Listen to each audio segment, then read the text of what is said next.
Closed session announcement? Thank you, Mayor Cox. We have 4 closed session items this evening. Items A and B relate to the same litigation. It's existing litigation pursuant to Government Code 54956.9 D1. It's SEC versus City of Victorville. Item C is anticipated litigation pursuant to Government Code 54956.9 D2. And the information pertaining to that anticipated litigation is set forth on the agenda. Item number D is also anticipated litigation pursuant to Government Code 54956.9 D2. And again, the facts and information related to that litigation is set forth on the agenda. To the extent there's reportable action, we will come out and report that at the conclusion of the closed session or the commencement of the 6 o'clock meeting.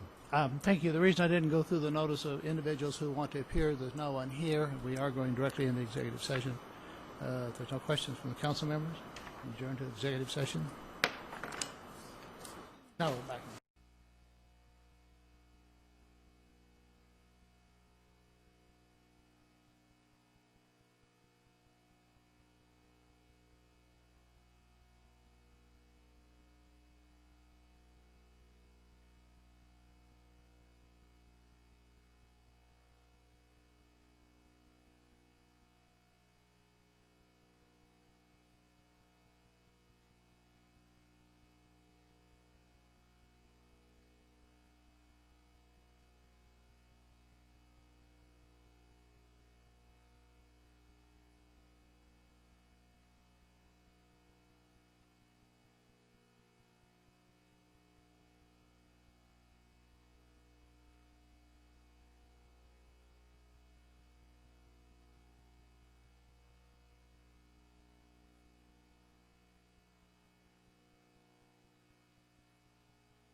Good evening, everyone.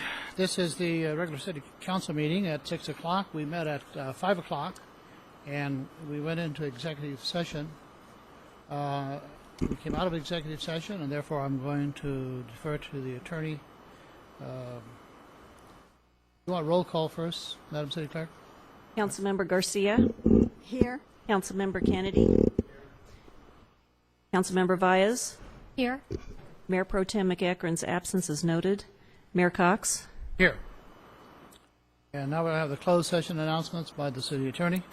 Thank you, Mayor Cox. We had 4 closed session items listed as items A, B, C, and D on the agenda. 2 were existing litigation pursuant to Government Code 54956.9 D1, and the parties and the case numbers set forth on the agenda.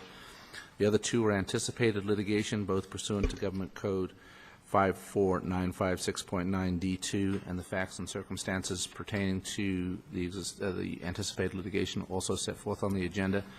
At this time, there is no reportable action with respect to any of those items. Thank you. Any questions of the attorney from the council members? Seeing none, excuse me, I want to ask the invocation by Natalie Young, Salvation Army Victorville.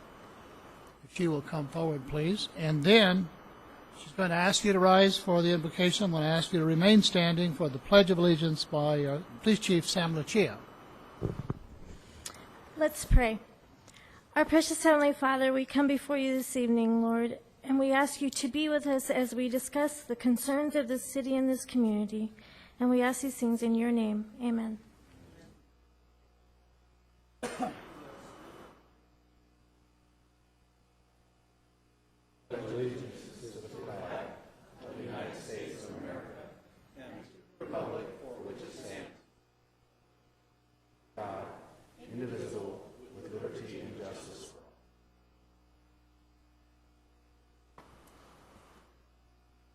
Mr. City Manager, you have a presentation at this point? I do, Mr. Mayor, members of the council. Had an interesting thing happen yesterday morning. Our division chief and retiring battalion chief, Warren Peterson, came to my office, and they had a package. And in that package was a little Lego set of a fire truck. B.C. Peterson has, for years now, literally 3 years, been working on a federal grant for a new fire truck for us that we have desperately needed. And I began to get suspicious when I pulled this out of the package. And underneath it was actually a letter from FEMA awarding the city of Victorville with a grant, 90% share of a fire truck that we have desperately needed. And from what I've learned, they don't do this really ever. This is very, very strange. It's very, very wonderful. And it all goes to the efforts of Battalion Chief Peterson, who happens to be retiring from County Fire. I believe Friday, this coming Friday, is his last day on calls. But the value of the fire truck is about $550,000. So FEMA will be providing the city $497,565 towards the purchase of that new fire truck that, as I mentioned, is very desperately needed. I know that there's a planned, a little bit more formal presentation at B.C. Peterson's retirement soiree that is occurring in about a week and a half or so. So I won't get into any resolutions or anything like that, but I did want to recognize him and thank him personally for literally years of work on this, even when he wasn't even assigned to the Victorville division. He was down in Fontana, if I remember, when he was still working on this thing. So, Warren, thank you. Please.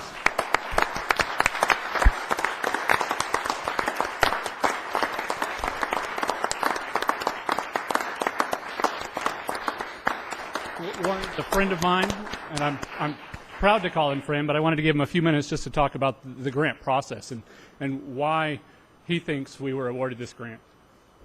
Mr. City Manager, Mr. Mayor, members of the council, I appreciate the opportunity to address you. Ladies and gentlemen, it's a great honor. First off, I would say it's been a tremendous honor for me to have served the city of Victorville for the past 35 years.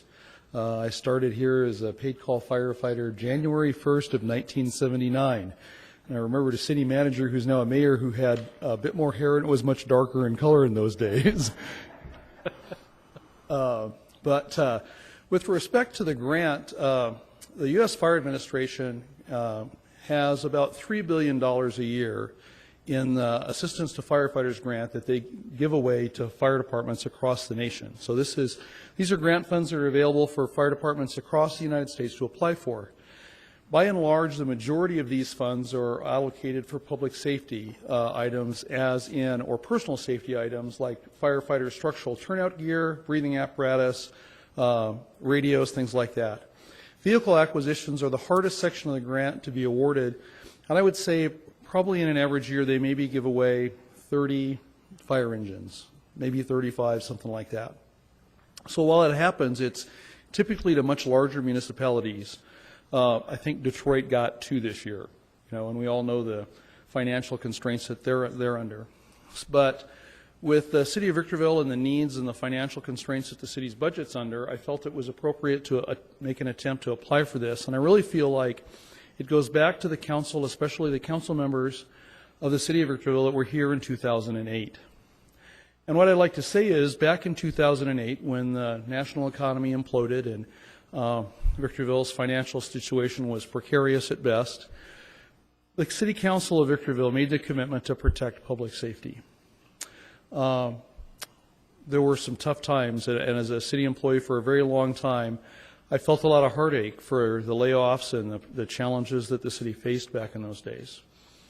But the fire department and the police department, public safety was, while maybe trimmed a little bit, we didn't lose any firefighters, we didn't close any stations, we didn't brown out any fire stations. The city's commitment to the fire department remained firm. The grant process is an application that goes to FEMA. It goes through a computer selection, and then after that, it is reviewed by a panel of fire service professionals. I truly believe that my appeal to the fire service professionals, where I basically did my best to portray the commitment, Victorville's commitment during the Great Recession to public safety, swayed their decision. Basically what I said was, the City of Victorville made a commitment to protect the people. They didn't lay off any firefighters, they didn't close any fire stations, they kept those intact. The city still has limited funds, they kept their firefighters. We need a fire engine for those guys to continue to respond on. And I think that resonated with those gentlemen back in Maryland or outside Washington, D.C., as they evaluated who they were going to give these funds to. So while I was happy to facilitate the process, I truly believe it's the council's commitment to public safety that made a huge difference. So thank you very much. Warren, thank you.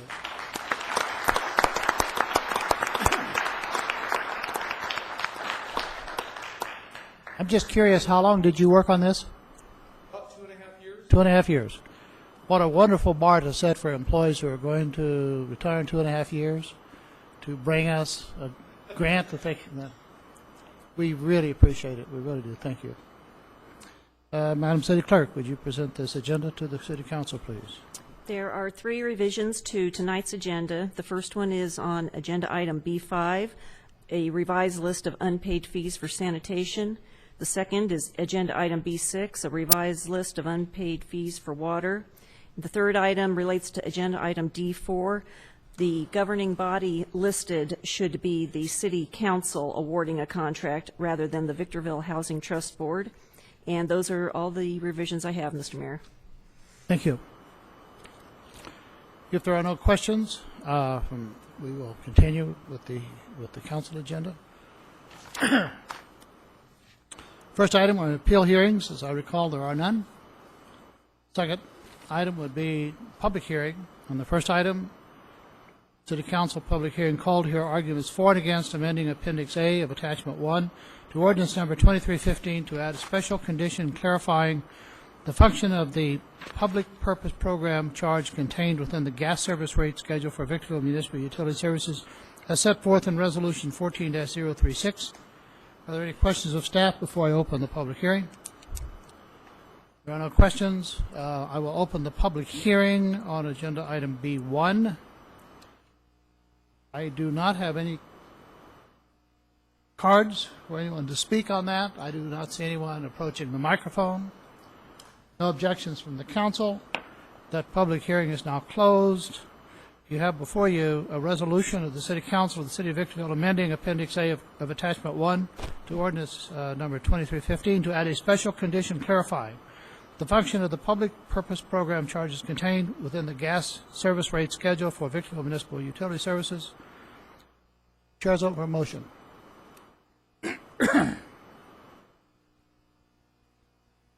Motion by Councilmember Garcia, second by Councilmember Kennedy.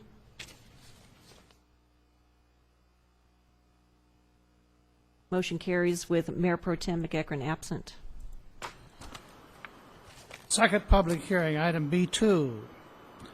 City Council public hearing called to hear arguments for and against amending and revising the electrical rate schedules for electrical services provided by the Victorville Municipal Utility Services pursuant to Chapter 10.10 of the Victorville Municipal Code as set forth in Resolution 14-035. And Carol, my apologies, but for necessity of reading these items, I'm going to defer that to you from this moment on. It isn't necessary to read the titles of the resolution, just the ordinances. If there are no questions of the staff, I'll open the public hearing on item B2. I do not have any cards from any interested party that wants to address the council on this item. I see no one come into the podium, and therefore I will close the public hearing. The public hearing is now closed on B2. Chair is open for motion. Mr. Mayor, just one comment for clarification in case people might be confused about this. We're not raising gas and electric rates in the community. These are the rates that VMUS charges our commercial customers who buy these utilities from VMUS. Thank you for that. Thank you for that clarification. Motion by Councilmember Kennedy, second by Councilmember Garcia. Motion carries with Mayor Pro Tem McEachern absent. Next item is item B3, is also a public hearing. This is a Victorville Water District Board of Directors public hearing called here. Arguments for and against the Victorville Water District amending resolution Victorville Water District 13-014, establishing rates for water service by adopting resolution VWD 14-009. Any questions of the staff from council members? Mr. Mayor, we do have a brief presentation on this item. Just as Mr. McGlade comes down to the podium, the resolution that was previously adopted in 2010 actually is set to raise the water rate by a little over 8%, 8.8 I believe is the number, effective July 1st of this year. The resolution that's in your staff report today would stop that from happening and actually implement that rate increase over a 2-year period rather than all at once. There had been some questions from Councilmember Kennedy at the last meeting, so Mr. McGlade prepared a brief PowerPoint presentation just to explain at least some portion of those questions. Thank you, Don, Mr. go ahead. Robertson. Mr. Mayor, members of the council, Brandon, if I can get the slides to up. Thank you. I'm going to make this as brief as possible, but there were certain it's a very complicated issue how we structure the water rates, so I tried to break it down into 4 components. The first of which would be the acquisition of water. We have to pay Mojave Water Agency for water, for that water that we pump in excess of our free production allowance. That constitutes 25% of the, 25 cents of the $1.47 rate that we charge for water. Make-up obligation is only 1%. I didn't really get into any detail. It's not significant enough. Pumping costs, that is significant in the rate, and I'll explain a little bit more about that in a later slide. And the biggest by far is the fixed costs of just being having enough revenue to operate the system, which is almost independent of how much water we pump. The replacement water cost is best displayed by taking a look at how much it costs us to produce water in a range of, it starts on the left, of 14,500 acre-feet of water in a year, going all the way over to some 27,000 acre-feet per year. And if you notice that the blue dashed line, which represents that cost, it's zero until we get to 15,500 acre-feet of production. That's known as the free production allowance. That water is water that we are entitled to under the adjudication to pump without having to pay for. But every acre-foot of water has a cost, and the blue line represents the cost, which is what we're experiencing right now, of $405 per acre foot. So it progresses up. The red line, the solid line, is representative of the 25 cent portion of the $1.47 rate that we charge our customers. As you can see, they cross over at about 21,000 acre feet, which means that beyond that, we are not collecting sufficient revenues to pay for buying that water from Mojave Water Agency. The vertical line that you see is representing the average water that we have pumped in a 4-year period from 2010 to 2013. The next line that just popped up is representative of the cost of water that we're forecasting, that we're being told by Mojave Water Agency that it's going to cost us. That's $448 dollars per acre foot. And so you can see the gap between the revenue and the expenses widening. And this line then represents the amount that we're projecting that we're going to be pumping this coming year. It's in the order of 25,900 acre feet this year. All of this contributes to extra cost to the district, which is compared to the 4-year average, it's an additional $1.4 million in expenses associated with that. And that's what we've included in the rate analysis. To help offset that gap between the revenue and the expenses that I just showed you, the district has been utilizing some of its credits, its water credits that it acquired back in 2007. The district invested some $3 million at an average rate of about $225 per acre foot. And if you remember, it's going to be costing us $448 per acre foot. So that was a very, very wise decision by the district back in 2007. But the utilization of that is depicted in this graph, and as you can see, we're almost depleting those credit reserves, if you will. We'll only have about $300,000 worth of reserves at the end of the 2015 year. That has given us the ability to stave off any rate increase by filling in that, if you like, the funding gap on that water cost. The pumping is the other expense that we cannot control. We're basically subject to the costs given to us by Southern California Edison. And just some statistics there, looking at the rate increases since 2009. We're talking about a 17% increase from the 4-year average up to what we project. And this is information we get from Edison. Also, compounding with that again is that we expect to be producing 10% more water. So all of that compounds into added costs. This is intended to show the fixed and the variable expenses associated with the district's operations. Some of the operations are completely fixed. It doesn't matter whether we pump water out of the ground or not. We still have to have staff to maintain the system, the tanks, the wells, the pipelines, the administrative staff to be able to send out bills. The variable portion of that is when we actually do pump water, the cost to pump it, the cost to purchase it, that constitutes the variable cost. Against that, then, the revenue, the fixed portion of the revenue would be the monthly service charge, as we call it, or the availability charge, which currently at the lowest rate is $16.15 a month.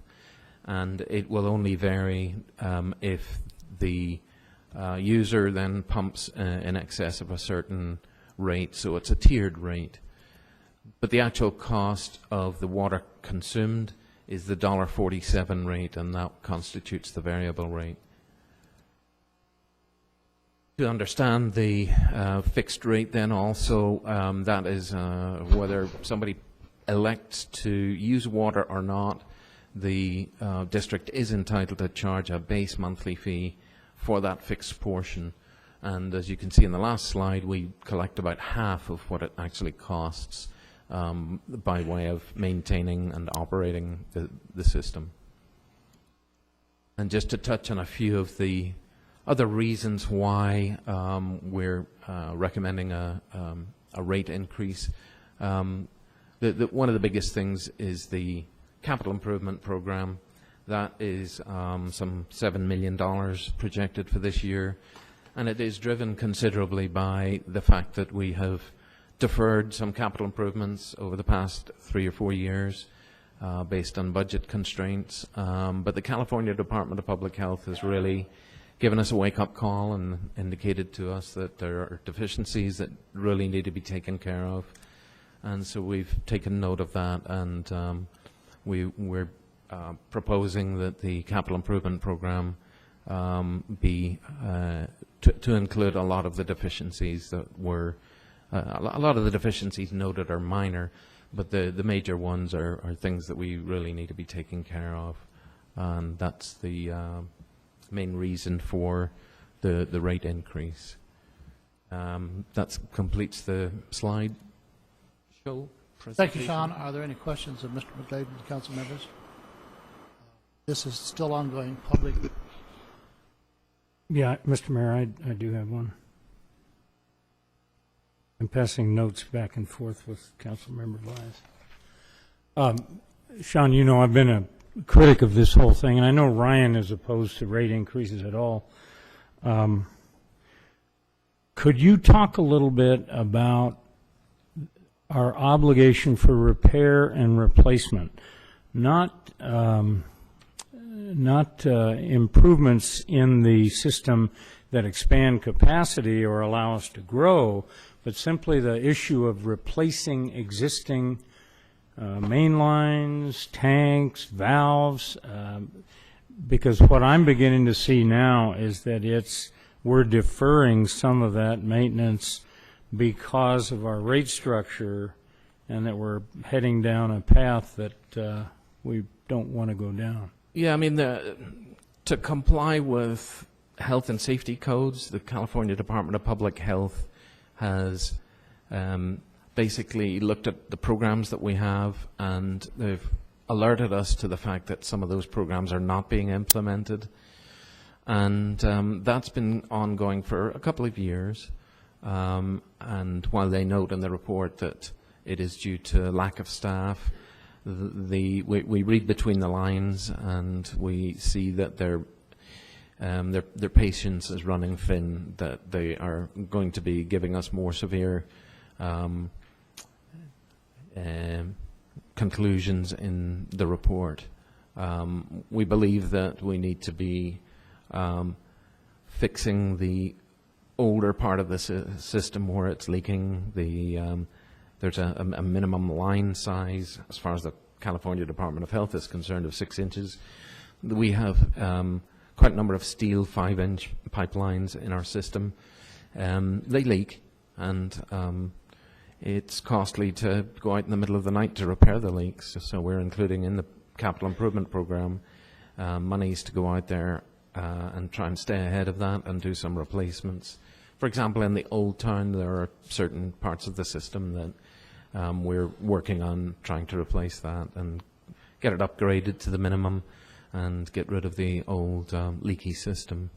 As you mentioned, tanks, it's very, very important that they have a very regular inspection to make sure that the water is sanitary. And while there's no problems with our system, it is the program of inspecting that we're kind of lagging behind, and they want to see an improvement on that.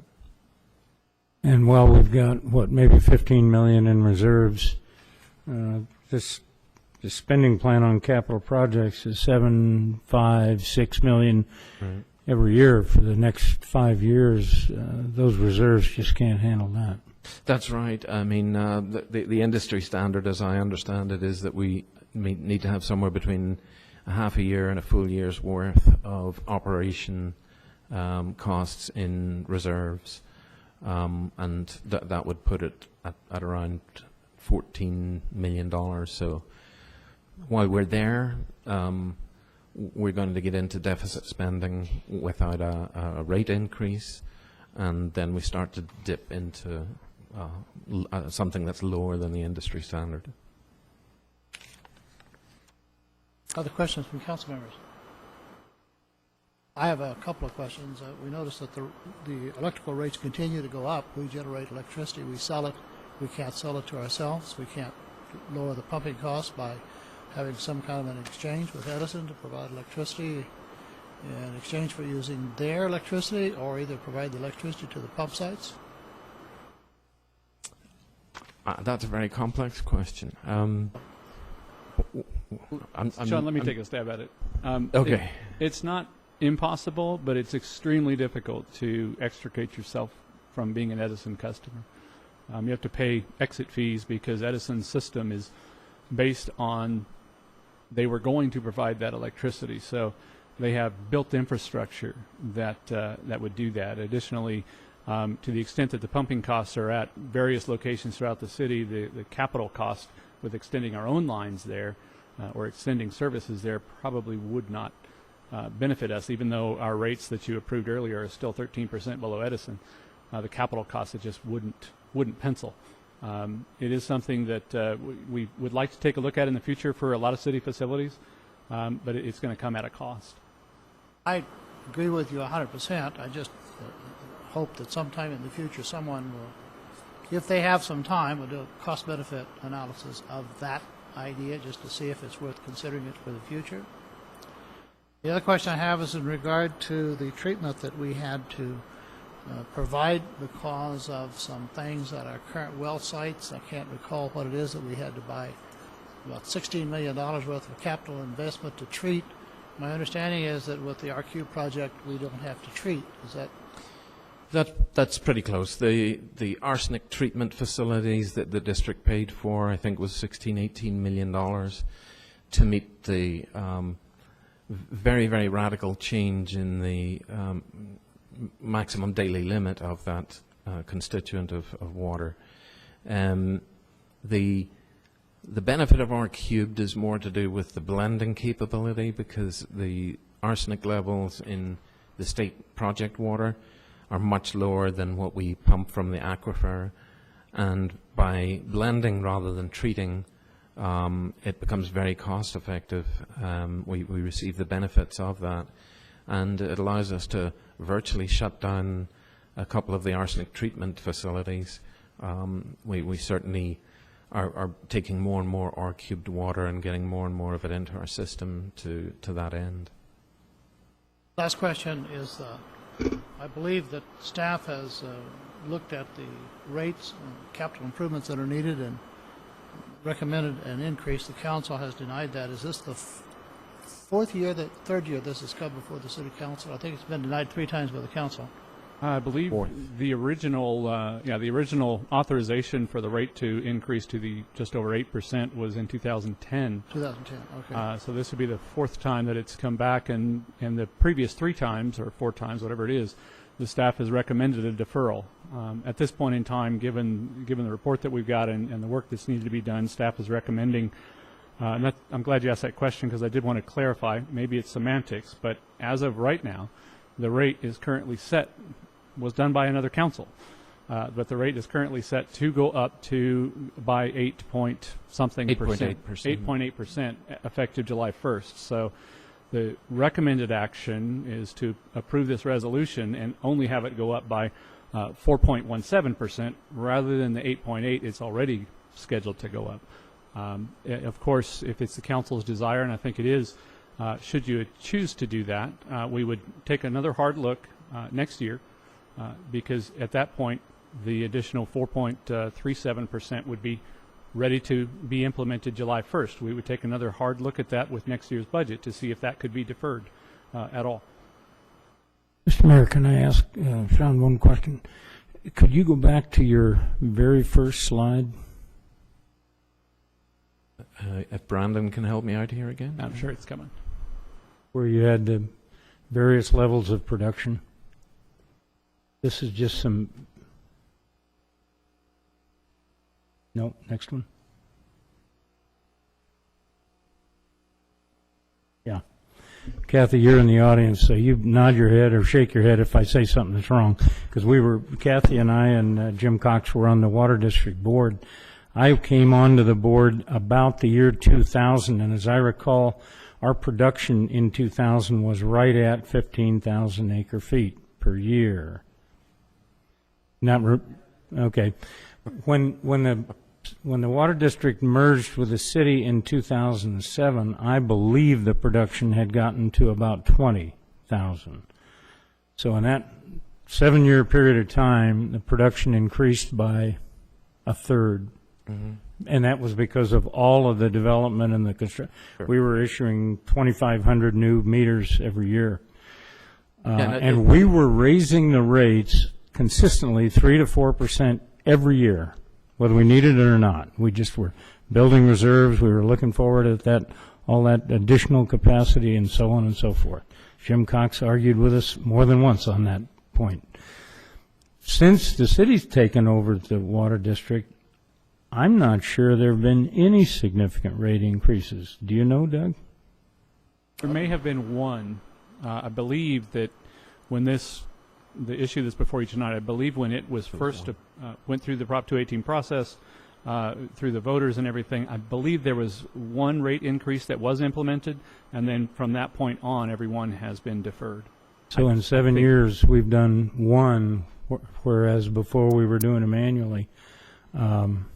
And while I think, I'm sympathetic to the whole issue of not raising rates, I know what happened in Atlanta when they were so determined not to raise rates, and then when the system was failing, and they did it all in one fell swoop, and voters got mad and voted the whole council out and never solved the problem. So I think maybe it's time to stop deferring this, get our maintenance programs back on track, and bite the bullet.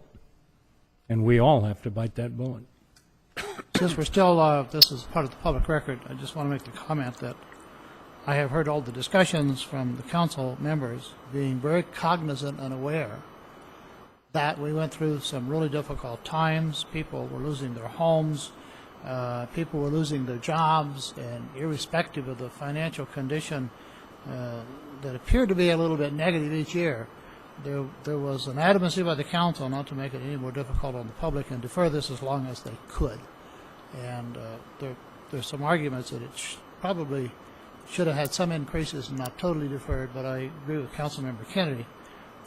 We've deferred it as long as we possibly can. And we will take an action once we close the public hearing. We have a couple more questions after we close the hearing, but are there any further questions of the council? Mr. Blade? I do. We have another question. Although I'm not a fan of increasing rates, I feel like I need to have a little bit more information on what we've done to avoid increasing these rates. And I know we haven't raised them in, 3 years or so? 5. I would like to know, what was the last increase that we did get? I don't recall that. I don't know. It was before I became the director of water. I want to say that there was an increase in 2009, and then it was a series of increases, and I think in 2010, when this 8.8% was supposed to kick in, it's been deferred since then. And to answer your question, there's just been an effort in every aspect that we can think of to defer the rate increase. If you remember the slide on the claims that we have, they're credits. We utilize those considerably to try and stave off the rate increase. We haven't hired the staff. Through attrition you lose staff. We have hired very few back. The capital improvement program suffered. It's not that we didn't do any. We did only what was absolutely necessary, but we deferred what we could get away with. Mayor Cox Yes. alluded to questions regarding the electricity rates. What have we done as far as green energy, like like at BBWA, we have waste to energy. Use the trash that we collect and do that to make energy, to make gas, to generate generators. I mean, we have our own wastewater treatment plant. We fully intend to try and use the methane gas byproduct from that. But when we've got wells, water wells, and facilities that are scattered throughout the city and even in other cities, you can imagine the challenge of trying to get green energy to each one of those. But have we made any effort to look at companies that, like at BBWA, we found Omnivore that came in and actually is doing it at no cost, and so that we could generate. And I mean, have we looked at pilot programs like that to try to stave off any more increases? Certainly for the wastewater treatment plant, we have looked at several ideas, including selling the gas to VVWRA. But again, that's specific to a wastewater treatment plant. But nothing to the electric rates for the water? We don't have anything else that produces a byproduct that can be turned into energy. Solid waste goes to the landfill. We're trying to buy waste. Like when people come and bring their garbage up here, like bad cheese or whatever, we try to buy that so that we can turn that into methane gas, Sure. which ultimately turns it into electricity. Yeah. Are we trying to do that with Burtec? Buy the trash? Not that I'm aware of, no. So I wonder if maybe we can make some efforts in that regard to assist with some of this. That's certainly something we can look into, but that's We can look into it as formidable, well. We can also check with Edison, because ultimately we are Edison customers on these sites, so any sort of rebate programs would have to be run through them. I know they have a lot of innovative rebates and things that are available, solar-related and other energy efficiency-related types of things. We can certainly talk to Edison to see what, if they have any other customers who have this pumping cost, that is there any as far as potential the there? pumping cost, we actually do that, and we had received a refund from Edison from one of those programs. I forget how much it was. It was $60,000 or $70,000. So yes, on the small scale, but on the scale of what you're referring to, that's a much bigger project to take a look at.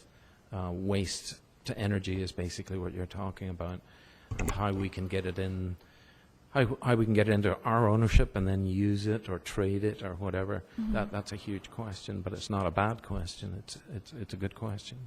And then also, just like we did with the lot sizes, we didn't vote on that because we didn't have a full council.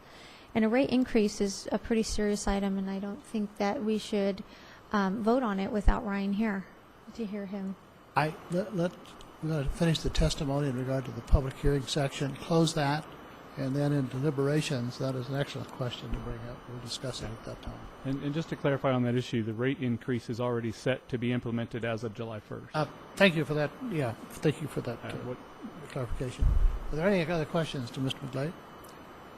Thank you, Sean. I have no cards indicating anyone from the audience wanted to speak on this item. Before I close the public hearing, one more time, I have no cards, no one is coming forward. I'm going to close the public hearing. For council, deliberation to council members, a lot of good things have come up in regard to try to keep our rates low, to look into generating energy to help us in pumping.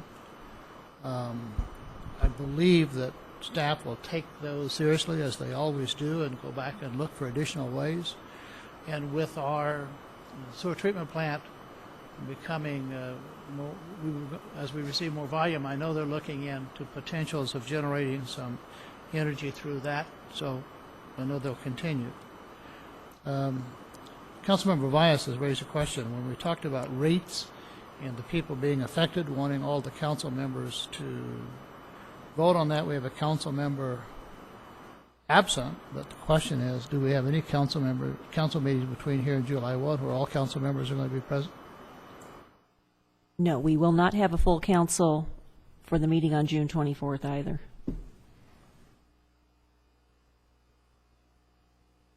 Council members. I think we should wait until we have a full council.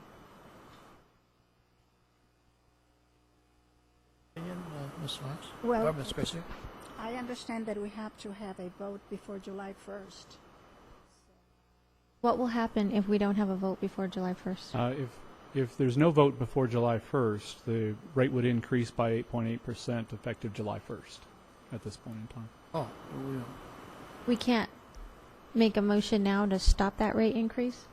You could direct staff, I believe, Andre, correct me if I'm wrong, I believe you could direct staff to defer this for some time period. My best guess is that that would have to come back to the council on the 24th as a new resolution. But certainly with that intent, we can make that happen. Certainly, but I understand you do not have a full quorum even on the 24th, so That's correct. you'd have to take a motion to essentially, again, defer the rate increase and bring it back for consideration at that time, at the next possible meeting, first meeting in July or the second meeting in July when you had a full quorum. probably will not have a meeting, the first meeting of July, council meeting, which means if there's no action taken, the earliest it would be heard would be the second meeting in July. What date is that, Madam City Clerk? That would be July 15th. Do we have any idea whether or not we'll have a full quorum of July 15th? I'll be here. Here, I'll be here.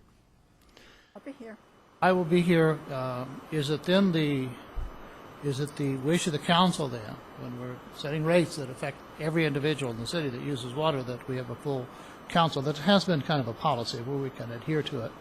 And it appears, unless we hear something different from the attorney or the city manager, that we have closed the public hearing and the intent is not to allow the 8.8% raise to go into effect. But it appears, based on the discussion, that it might be appropriate for the 4.4, but that the action would require all members of the council. We would continue this item until July 15th? You have closed the public hearing. There's no, unless hearing's you want closed. to, there's not necessarily a reason to keep the public hearing open. However, what you could do is make a motion to not increase the rates and not make the prior resolution effective until perhaps the first meeting in August, and that would give you the ability then to take action on it in the middle of July. But you would need to do a motion to indicate that you are not allowing for the implementation of the automatic rate increase. I make a motion to not implement the automatic rate increase until after, I'd say up until August, before August 1st, and that way. before August 1st. Would that work, Doug? I think that would work. I believe that works. You'll have to take a look to make sure that it can be done without a new resolution. If it requires a new resolution, we've got a deferment resolution from the last 4 years, so it would be very easy for us to bring that back to whomever is here on the 24th Yeah, we to, can always to make it official. We can always approve the if deferment necessary. resolution with 4 members of the council if necessary. I'll second the motion so we can discuss it. I'm fairly confident that Ryan McEachran will vote against the rate increase. So what I would suggest is that we vote on the decision to raise the rates 4.4 this time and the same amount next year. If we have a 2-2 vote, that will fail, then I would go forward with your motion and postpone it. I think it's going to fail anyway. I think then we will not raise rates. But if it's a 3-1 vote today, and Ryan's not here or is here, it wouldn't have any effect on the outcome. Does that make sense? Well, that could have happened with the lot sizes too, but we didn't do it because we wanted to give him the opportunity. So why is it different now? We kind of set precedents. Is there any, what's the problem if we wait until an August meeting to make a decision when all 5 of us are here? The problem is July. the rates will automatically increase July 1st. I understand that. So But if we make the appropriate motion, is there any reason that we can't wait for a July 15th meeting to make a final decision? We have 15 million in reserves. My understanding is that if we make the appropriate motion to direct staff to either bring back a resolution or take the necessary action with the city attorney to ensure that the 8.8% increase does not go into effect in July 1, that the matter for the resolution to increase rate is continued until July 15, that handles it. Okay. Was now- that your motion? Say it again. What was my motion? To ensure by action of the City Council that the 8.8% increase in water rates did not take effect July 1, That was my motion. and that the request, and that the action of the council on the staff's recommendation of the 4.4% increase be continued until August 15. July July 15. 15. July 15, sorry, yes. No, it was that it be continued not before August 1st was my motion. Okay, It gets you to the same Not place, as before long August- as you that's- consider the matter before August 1st. okay. And that was my second. So essentially, what the council's doing is deferring it for 1 month, from July 1st implementation to August 1st implementation, with an understanding that there will be a discussion with the full council at some point, most likely on July 15th. That's correct. And just to clarify, we've all been rounding the number a little bit. The actual percentages, just for the record, are 4.17 and 4.37 respectively, just so that we don't get into anything being... All right, thank you for that correction. We all understand the motion? We have a motion and a second, as I understand it. Is that correct, Madam Clerk? That is correct. Call for the vote. Aye. Aye. Aye. Motion carries unanimously. Aye. That's 4 yes, and that'll be the action that will be in front of us. You're right on that. And as we're just getting warmed up, we have another public hearing. Principal. This is on agenda item number 4, public hearing on proposed resolution number 14-042, granting a certificate of public convenience and necessity to Arge Guerramo, doing business as Omega Medical non-emergency transportation for non-emergency medical transportation business. No questions of the staff. I'm going to open the public hearing. This is item 4. I do not have any cards for that item. Does anyone want to speak to the council? Seeing no one approaching the microphone, I'm going to close the public hearing. To the council, any questions of staff? If not, we're ready for a motion. Motion by Councilmember Valles, second by Councilmember Garcia. Motion carries with Mayor Pro Tem McEachran absent. Next item is a public hearing, agenda item number 5. It's a public hearing for unpaid rubbish collection, sewer fees, sewer use fees, storm drain fees, hazardous waste fees, and/or Assembly Bill 939 recycling fees. Resolution 14-031. Is there any questions of the staff? If not, I'm going to open the public hearing. Seeing no one and having no cards on this item, I'm going to close the public hearing. No questions of the staff? Then we are ready for a motion. Motion by Councilmember Kennedy, second by Councilmember Garcia.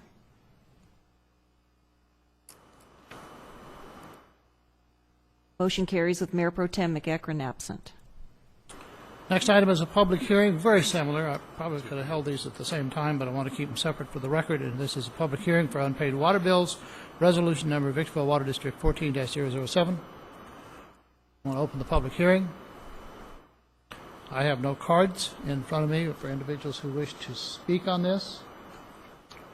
Are there anyone's? No one is approaching the podium. Any members, questions of the council, of the staff, I'm sorry, by council? If not, ready for a motion. Motion by Councilmember Kennedy, second by Councilmember Garcia.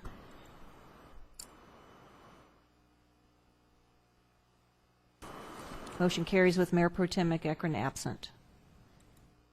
Agenda item number 7, public hearing. This is submitted by the Administrative Services Department, and it is for a public hearing to adopt resolution number 14-039, SCLA 14-004, Victorville Water District 14-010, and LBT. What's LBT? Library Board of Trustees. Library Board of Trustees. 14-001, establishing and adopting the annual budget for fiscal year 2014-2015. Are there any questions, staff, for open public hearing? Mr. Mayor, just briefly, we discussed this in late May, May 27th to be exact, with a detailed presentation on the elements of the budget. At that time, you suggested any council members with questions that they direct those questions to staff. I'm not aware of any that have come in. There have been a couple of minor changes to the budget, mostly related to golf, which, as I understand, due to conflicts of interest your motion tonight should include eliminate or not include the golf course, so that we stay straight with the FPPC. But because of some of those changes, we were able to increase the amount that of surplus that we were going to budget in the police fund from $234,000, I think it was, up to $310,000. Essentially, we took anything that would have been surplus and put it there because we're still waiting on the school districts. As you'll recall from last month, the Victor Elementary School District is discussing adding 2 additional deputies to their school district to assist on their schools, and we pick up 25% of the cost of those deputies. The latest that we have from them is it may only be 1. The high school district was also looking at adding 2 deputies, and again, we would pick up 25% of that cost. We're still unclear on what they're going to finally decide. I guess they have some funding issues that they're trying to work through. So essentially what we've done is we've taken any surpluses and put them into the police budget so that once we get those final decisions, which we expect very soon, they're working on their budgets now, we can go back to the county and amend our Schedule A to add anywhere from 2 to 5 additional deputies to the streets. So that's really the only material changes to the budget that's before you tonight. Question. Does this include the city's annual budget? Yes, it does. And is the golf course included in that? Is that going to be excerpted so a separate action is taken? Because I want to be able to vote on the budget, and so does Mr. Kennedy. Yes, it needs to be excerpted from your motion tonight, assuming you don't direct staff to do something different. If your intent is to approve this budget, whomever makes the motion should read into the record that it includes, it does not include the golf course portion, so that it protects both you and Councilmember Kennedy. The golf course is the subject of a meeting on the 24th. In a week from tonight, and at that meeting, both you and Councilmember Kennedy would need to recuse yourselves. Right now, it appears as if the golf course is the only issue on that agenda, and if so, then you wouldn't even need to come. But we'll have to wait and see on the water rate issue. If it has to have a resolution, we may need you to show up. Mayor Cox, you have separate resolutions for the different entities, so I would suggest that again, erring on the side of caution, if you and Mr. Kennedy were to refrain from voting, you would just handle the resolution on the City Council separately and then take a vote on all of the others combined. And then in connection with the motion on the City Council one, make it clear that you are not voting, that this whole council is not voting on any portion of that budget pertaining to any subsidy to the golf course. I didn't quite follow that. We have resolutions on the regular budget and also on the library board. And then you could take a motion to do all resolutions at the same time under one motion. My suggestion is that you carve out the City Council and take a separate motion on the City Council resolution. all right, we will do that. But if the golf course is being taken out of the, why would it be? Why couldn't they all be handled? You can do it that way too, as long as it's very clear. Okay. Does there have to be a motion before we take any action, indicating that the golf course budgeted portion is not included in this discussion? Correct. Will be held at the 24th? Correct. In connection All right. with Resolution 14039, you're voting on the budget with the exclusion of any portion of it pertaining to the golf course. Before motion's made, I think Councilmember Valles has a question. I think. Yeah, I have a question. Does this include item D6 for the organization and salary schedule? It assumes item D6, yes. So can we make a motion to take that portion out until D6? Either that or you could consider item D6 first. I would assume you could move that on the agenda. That would before probably be item two. better, is to do D6 first, because I don't know which way the council's going to go on that. That's the salary and comp. If we have the public hearing on the budget, and the budget has made an assumption on a table of organization that's to be discussed later, it seems to me that we really can't adopt the budget until we bring D6 forward, share that, and then consider the budget after the council's disposition of D6. Wouldn't that make more sense?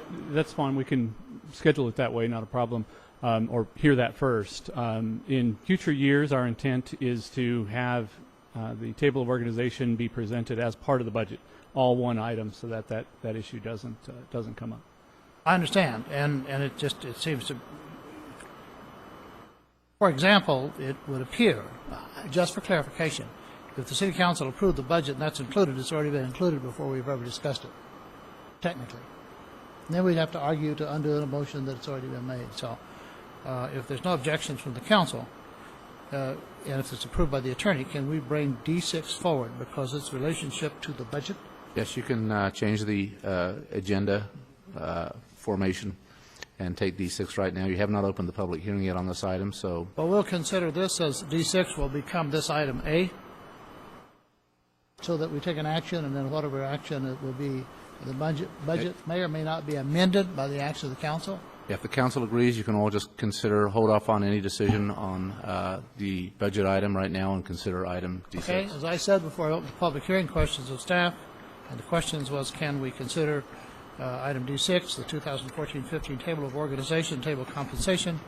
This is a resolution, is not a public hearing, but it may or may not affect the actions on the public hearing. If there are no objections from the city council, do we require action of the council to amend the... Essentially, no. Okay. You can do it. So if everyone understands, we are now going to hear, it's not a council, it's not a public hearing, but on the other hand, we do want to hear from people, and they do have cards to speak on this item. So D6, which is the table of organization, table of compensation, resolution number 140336, and I have, bear with me, there's a lot of paperwork here. I have about 4 or 5 cards, and I'm going to call on the... Yes. I'd like to make a brief presentation if you'd allow me. That might be very helpful. Thank you. Thank you. Okay, this item assumes the discussion or implements the discussion that has occurred over the last month or so regarding the class and comp study. The minimum level, as we discussed when we discussed it. There are a lot of city employees in the audience. Most of them are our long-term employees, been dedicated to the city for 20-plus years, and they are affected by the recommendation in in the class and comp study with regard to vacation hours, as well as a few other things. Just to be clear, based on direction from the council, or at least discussion of the council, the budget and this table of organization assumes full implementation of the minimum level of the class and comp study, which would increase the fringe, the amount for medical benefits from $650 up to $750 per month, effective July 1st. For employees waiving medical, it would go from $200 stipend to $250. But the biggest issue that I think most of the people are here to speak on has to do with vacation hours. I had a meeting with the employees to talk to them about the process that we went through.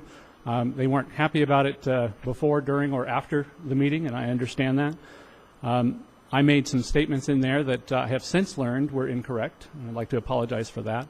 Essentially, the study looked at our comparator agencies. I don't recall exactly how many, but unbeknownst to me at the time of the meeting last week, or maybe the week before, the town of Apple Valley was not included in the vacation portion. I don't know why. I don't know why the folks who did the study didn't have that data. I don't know why that is. There was 9 agencies that were surveyed with regard to vacation hours, and the median, essentially the middle amount, is 160 hours, 4 weeks off per year, as a maximum for employees with 20-plus years of service.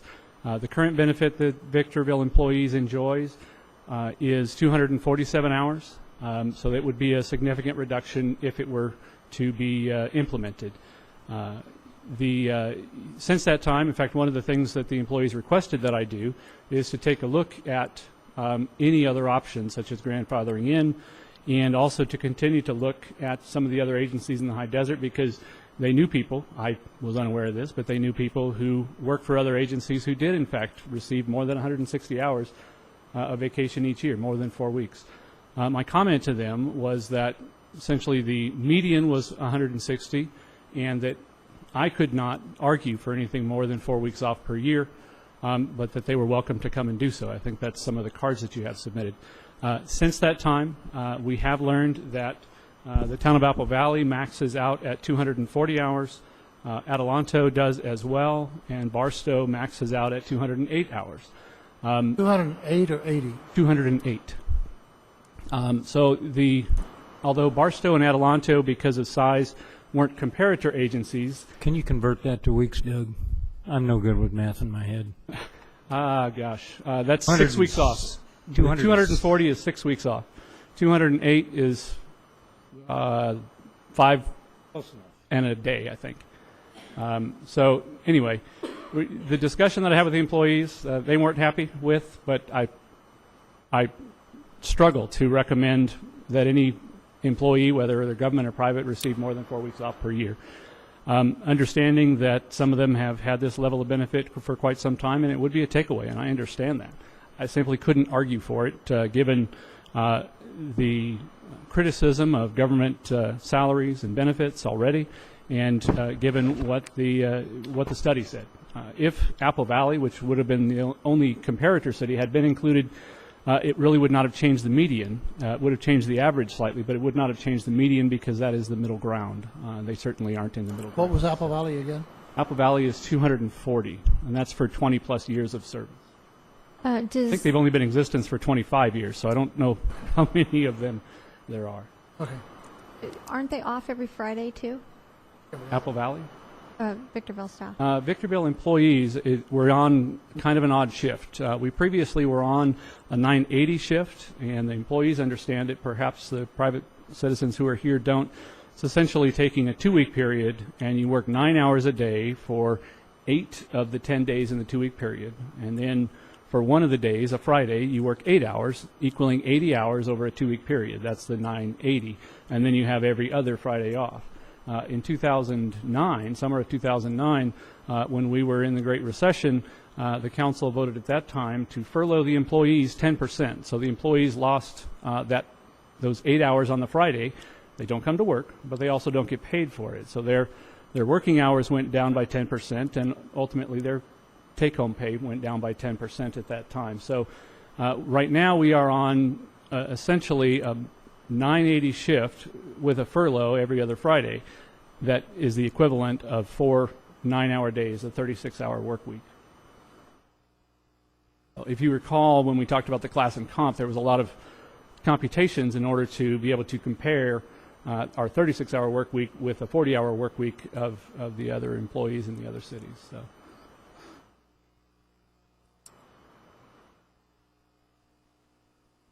Council members, any more questions of staff? Are we going to do it before or after the public comment? Before.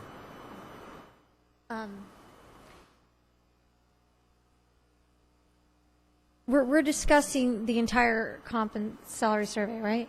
Well, the item on the agenda is the table of organization, which assumes the base level of incorporation of that, including those items. So, yes. It does. Okay, so the council asked me and Jim Kennedy to go through the salary survey and meet with staff and get some questions answered. And I had a lot of questions regarding the comparator agencies that were used and what positions were comped to some of the comparator agencies that were down the hill. Everybody knows that the cost of living is much higher down the hill, so the salaries are obviously going to be higher. And we were comping to cities like Rancho, Redlands, to large cities, and also cities with negotiating, bargaining units, and that sort of thing. So their salaries and benefits are always going to be higher. The only time normally that you would go outside of an area to get comps is if they are poaching from your employees, or if there's positions that are technical positions, so much so that you have to go outside of your service area. Like at Victor Valley Wastewater, we have wastewater operators. Well, there's really not that. Maybe Hesperia has a couple, but that's about it. and private sector has them.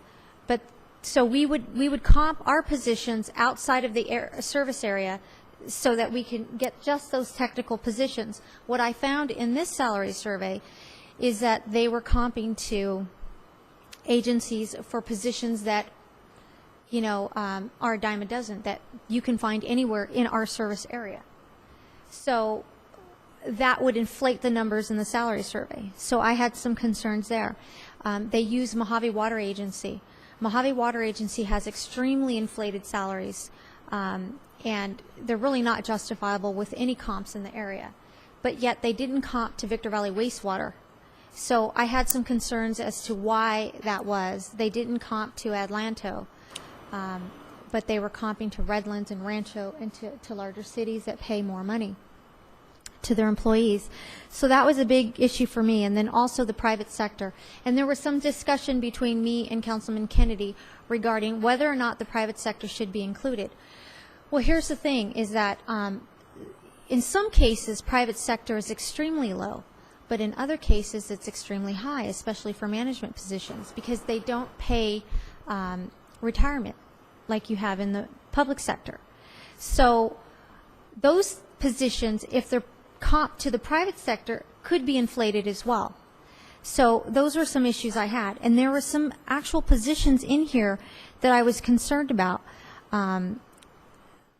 that, and I don't want to name the positions because I had already done that, so I don't want to embarrass anybody or put anybody on the spot.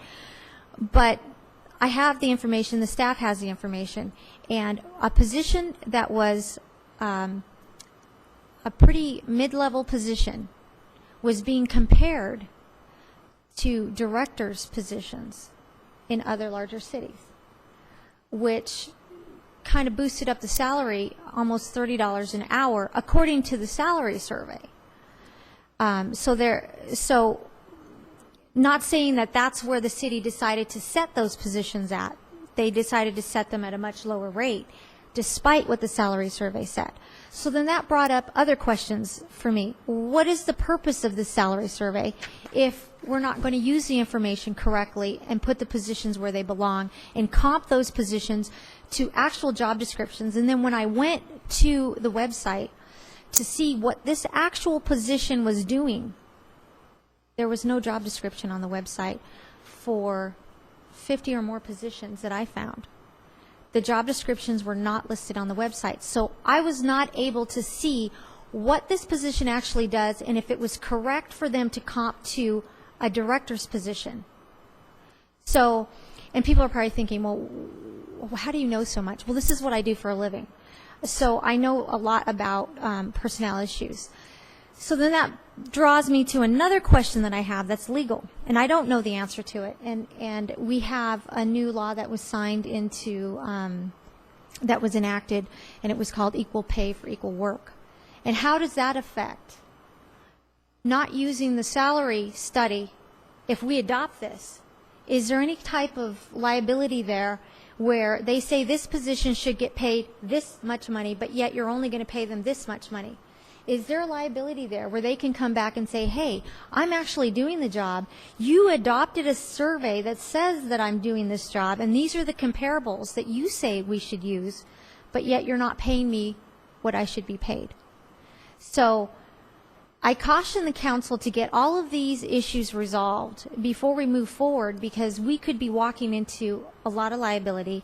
I want to see those job descriptions up so that I know that these positions are used. And then I think we should also really decide whether we're going to comp these positions to private sector, whether we're going to comp these positions that we have comparables in our vicinity and not go outside to comp to. There, I said it. Let me answer, I think, 3 questions that I heard.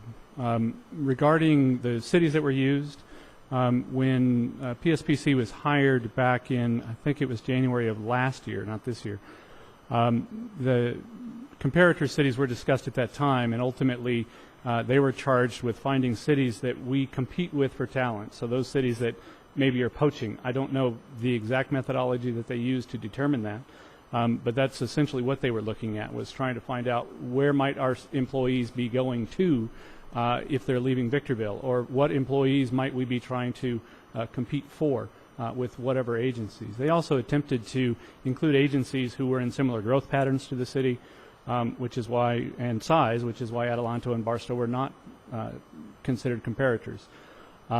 With regard to I think the one position that we discussed in great detail when we met with you, we actually did take your suggestion, made a title change so that it didn't confuse the other agencies who may be using us in the future. So that was a very good suggestion. There was a couple of others that you had made a suggestion on that we had already corrected, so we thank you for bringing that to our attention as well. And then lastly, with regard to the private sector, as you recall from the comparator list that you got, it was not typical for us to include, or for the consultant to include, private sector.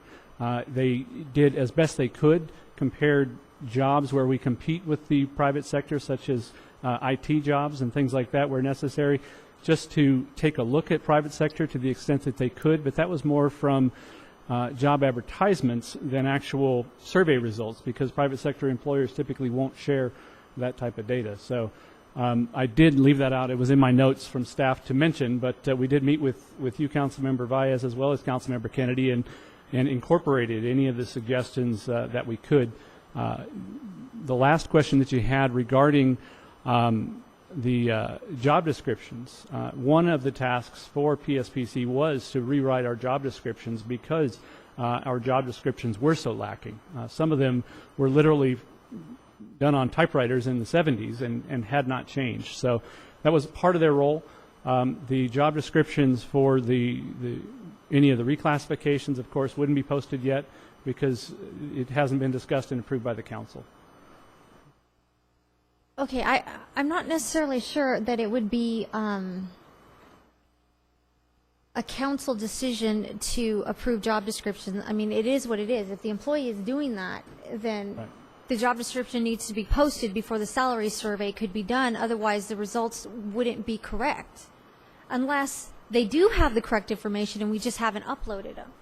But it's hard for me to make that decision if I don't have the information, and to come here and approve such a large amount of money without actually being able to see it. So that is my concern. And then and I appreciate that you looked at those title changes. Regarding the title changes that you made, then that brings me to the other question. Okay, so if you did increase the title so it's more of a director's level, then why aren't we paying them the director's level that is comparable to what we are saying is approved in the salary survey, if we approve it? And is there any, for equal pay, equal work liability there? And, you know, with all respect, I'm going to have to research that further. That's a brand-new law, and as to its impact and implementation, I need to look at that. Yeah, the positions that we were specifically talking about are those employees who previously were assistant director level positions, who through all of our layoffs and our elimination of the director level positions, if you recall, we had, I think, 16 at one point. We're down to 3 or 4 right now. So those directors took on a larger role within the organization, larger responsibility within the organization, and the assistant directors also took on a larger role. They have some of the duties of a director, but not all of the responsibility of a director. They report to a director. So they are somewhere in between. They certainly have greater responsibilities than a typical assistant director would have, but they don't rise to the level of an actual director level position that we have just a handful of. Okay, and then I understand that you put more positions under those positions to help them with the workload because they were so understaffed. But then that draws to, okay, well then that job description should be changed because now they have more responsibility to not only train, to oversee, be responsible for these additional employees. So it does bring their level up even higher. So no matter, I mean, you could call it whatever you want, but it is what it is. They're doing the job. So that's what I'm concerned about is that are we being fair in in approving this study, and are these numbers inflated? And then another thing that I'm concerned about is the CalPERS. The city of Victorville doesn't pay their PERS portion. So the city of Victorville not only pays the employer portion, but they're also picking up the employee portion. And now you're required to book that. So that's a liability. And it's to the employees' benefit to pay their portion of the CalPERS, because this is what breaks the system. And, you know, if that's not part of this study that we're doing, that they pay their portion, and I don't expect them to pay the full 8%. I would say 2% a year until we can get there to the 8%. And they should all want to do it, because if you just look at what's happened to San Bernardino and Stockton and all the other cities, the city broke because the employees were not paying their portion and the employer was not paying down the liability. Instead, they were just booking it.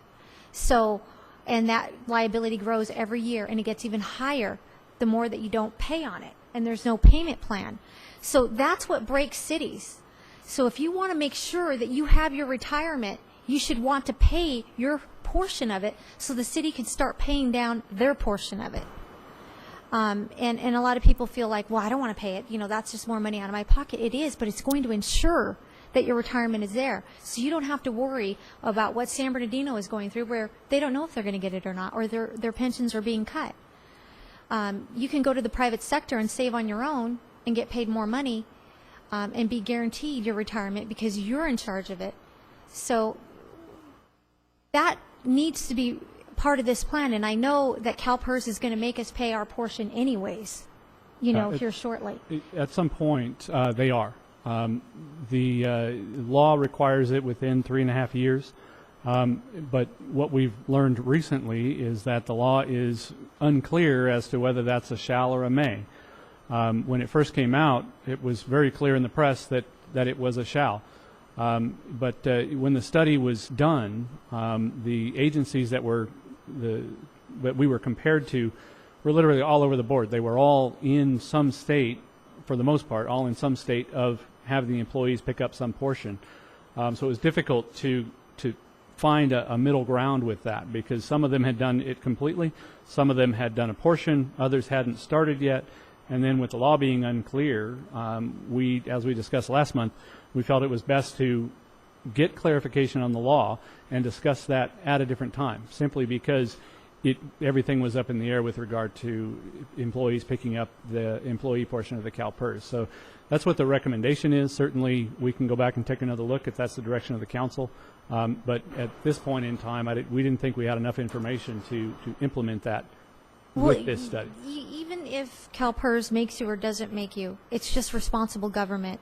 And I know as an employee, I think that I would want to ensure that my benefits are going to be there when I retire. So I would want to push that. And at VBW8, we're trying to get there. And I know a lot of people are like, no, I don't want to do it. But, you know, you want to make sure that when you retire, you're going to spend all these years here in this city, that your retirement is there. You don't want to be like Stockton and San Bernardino, where you don't know where your next paycheck is going to come from and you're too old to work. So it's to your benefit to start paying your portion of it. Yeah, we have been educating the employees on that issue, trying to keep them up to date on the fact that, you know, the law appears to be clear that they need to pick up half of the normal cost. What is unclear is, what does that mean? My understanding, talking with City Manager in Hesperia, is that their employees have actually picked up all of the 8% employee share plus 1% of the city share, the employer share. They did that, and I know why they did that, because we track all that. They did that because they didn't want to break the city, but the additional 1% of the employer cost is because they wanted to go to 2.7. And they had 2.5. So if they want to go to 2.7, they're going to have to pay more. Do you get it? So that's why they're paying the additional 1%. Yeah, I don't know about that. I do know that that's no longer an option as of January 1st, 2013. We couldn't do that if we wanted to. Does this budget assume the employees will pay any portion of their retirement? Not at this time. Does that mean we're going to change the budget at some future time? at some future year, we would need some sort of implementation. This budget assumes This budget assumes no employees are paying any portion of their retirement. That is correct. I would like to see that at least they start at 2%, you know, and then we get the salary survey going. But I don't want them to pay 2% now without having any type of increase to help them. Right. Do you see what I'm saying? That's part of the problem, is that when we looked at implementing the employees paying a portion of their PERS, it made it seem as if salaries were being raised arbitrarily. So rather than having that effect, we're making a recommendation that we hold off. We've still got at least 3.5 years to implement whatever it is that the law requires. I don't recommend holding off for 3.5 years. I'm not recommending the holding off for 3.5 years. I'm just recommending holding off Let today. me make sure I understood that. Are we talking about raising everybody's salary 2% so that they can pay the 2% contribution? Well, we need to get them. I think what we need to do is this salary and comp study accomplishes a lot of things. One, gets the job descriptions done, also gets the structure, because they need that. They need the structure, and they need to restructure the organization, reorganize. So that needs to be done. But the inflated numbers is what concerns me. And then I think that if we could get them in line and make them more competitive with the other agencies right now, which they're not at all competitive. Right now, they're not. But how they get there is what my concern is. And then, yeah, in essence, that's what it's going to do, is give Saying them... we're not competitive with the other cities in the area? You're not, no. Not, especially after... Is that what the salary survey concluded? The salary survey essentially concludes that most of your employees are paid within the median of the other cities. There are some that are below that, and it assumes bringing them up to that lowest step, essentially. The total change in payroll would be about 2.4% across the board. It's less than $200,000 to the general fund. With regard to the PERS, we are not discussing, I mean, it's being discussed, but it's not part of this proposal to have the employees pick up a share. And it was because it complicates the issue so much that, as Councilmember Valles suggested, it would be better to consider the class and comp study and direct staff to come up with some implementation plan for the employees picking up what the law requires with regard to half of the normal cost. And I keep using quotes because that's essentially what I've been told the law says, is it's half of the normal cost, but it's poorly defined. And just so everyone knows that Apple Valley just approved a 3.5% increase across the board for their staff, and the city of Hesperia did a 5% increase across the board. So this is already outdated. Yeah, they are not comparable. Any other comments? Mr. Kennedy, you have any comments? You were on the committee. Councilmember Garcia, any comments? We have several cards. I want to make a couple of comments. I've been on the other side of this for a long time, and certainly believe in compensating employees. Certainly that was never the number one reason that employees stayed or went. The employees will attest to that. What is troubling is that if there's going to be an increase in employees paying their share of the retirement, that somehow public agency takes tax dollars and gives it to them to pay that debt. When California raised taxes, nobody gave me additional money to pay for it, or federal taxes, or when the price of gasoline went up, or anything else. The reality is that you do surveys, and you pay your employees a competitive salary, and if you have changing conditions brought on by almost a financial crisis, you make those changes. But I would be hard-pressed to say, well, if the employees have to pay 2%, I'm going to give them a 2% raise. Next thing you know, we're going to be negotiating about the increased cost of gas and a loaf of bread and make sure we pay the employees to offset any cost. That isn't even what the cost of living is about, and I really hope the council doesn't go there.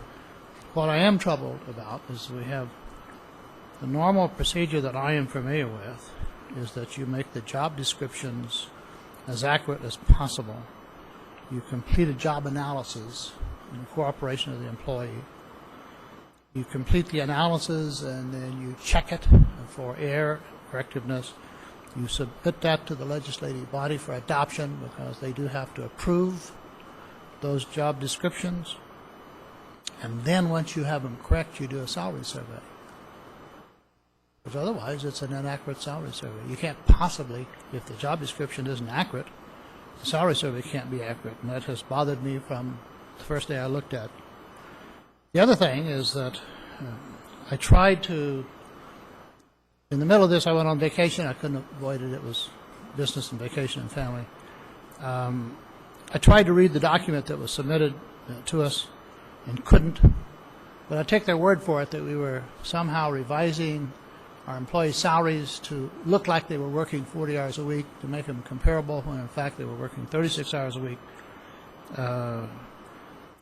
There was a cutback that affected everyone. Of course, one easy way to give the employees 10% take-home pay is simply start working on Fridays. I did a little survey in the hallways, and it was almost blasphemy to me to suggest that employees work on Fridays. Apparently, this is one of the most popular things that we grant the employees, and that's a benefit. I don't know of any other city. I called several that work every other Fridays or every Friday, but I didn't find one. I'm sure they're there that works every Friday. So there's a give and take, and we have to make sure that we take care of the finances, and we have to make sure that the employees have salary and benefits.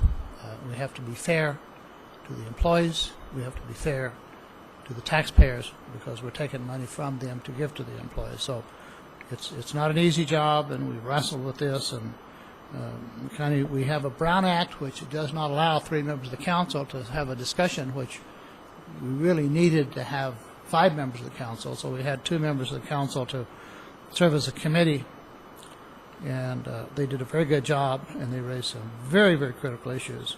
Now, I'm just going to say now, I don't know how in the world we're going to vote on this tonight with information that's lacking, but at this point, all those individuals who filled out a card and wants to speak, I'm going to call your name as I've received the cards, and you can come up and address the council. Now, remember, when this is over with, we still have the public hearing on the budget that we're going to open. The first individual is Kathy Cochran.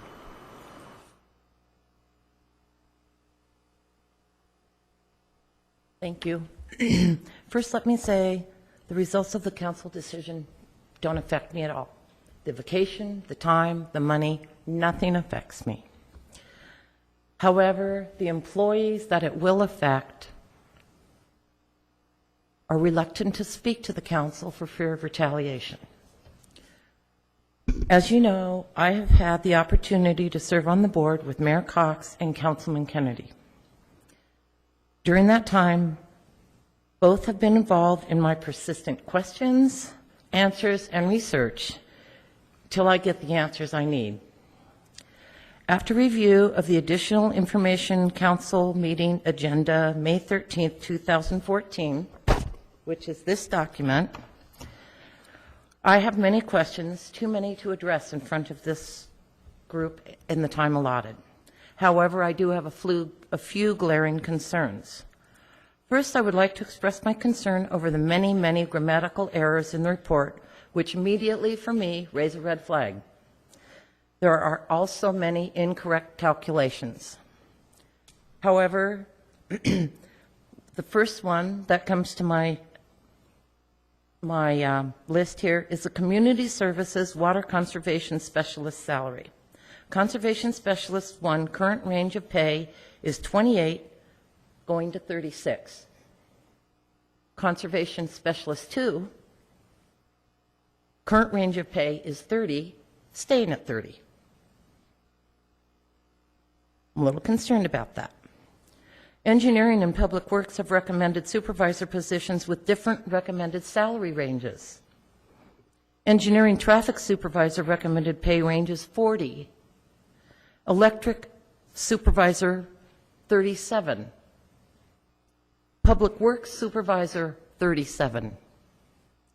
Previously, a supervisor got pay supervisor pay, no matter what they were a supervisor of public works, engineering. A supervisor was a supervisor was a supervisor. You could look across the chart, and a supervisor got paid supervisor wages. Of the 24 agencies used as sources for the information in the report, at least 2 are conservation districts which have fewer than 10 employees. 1 is strictly a wastewater treatment facility, and at least 2 have no connection with water. Now I'm hearing 9 agencies were surveyed out of the 24. No, I'm not sure if that's an accurate statement. Someone said 9. Makes me question, really? Out of 24 agencies on the list, you could only get information on 9 in a year? Questions about this comp study have been addressed to IT rather than HR. I don't feel confident discussing HR concerns with IT. The terms of the employment contract that I signed when I hired on to the Victor Valley Water District, then to become a City of Victorville employee, guaranteed me certain pay. I came here because of the medical. I was guaranteed certain things. I've already lost those things I came for. But 4 days a week is really a good perk for me. The appeal process, which both Mayor Cox and Councilman Baez questioned, appears to be non-existent. There is no appeal process. Without the process defined, employees will be forced to seek resolution outside the confines of the city. I respectfully request that you would consider reevaluating the information provided as backup for this study and for the recommendations provided and given to you. Thank you. Thank you, Ms. Cochran. The next card I have is Greg Heldreth.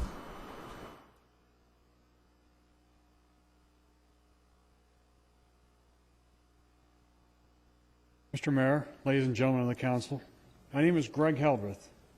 I started with the city of Victorville in 1989, and this is the first time that I've addressed the council from this podium. I've been through the economic upswings as well as the downturns, and I've experienced the cuts from 2009, and then whenever we had economic downturn, I understood. I don't understand why we're experiencing cuts today.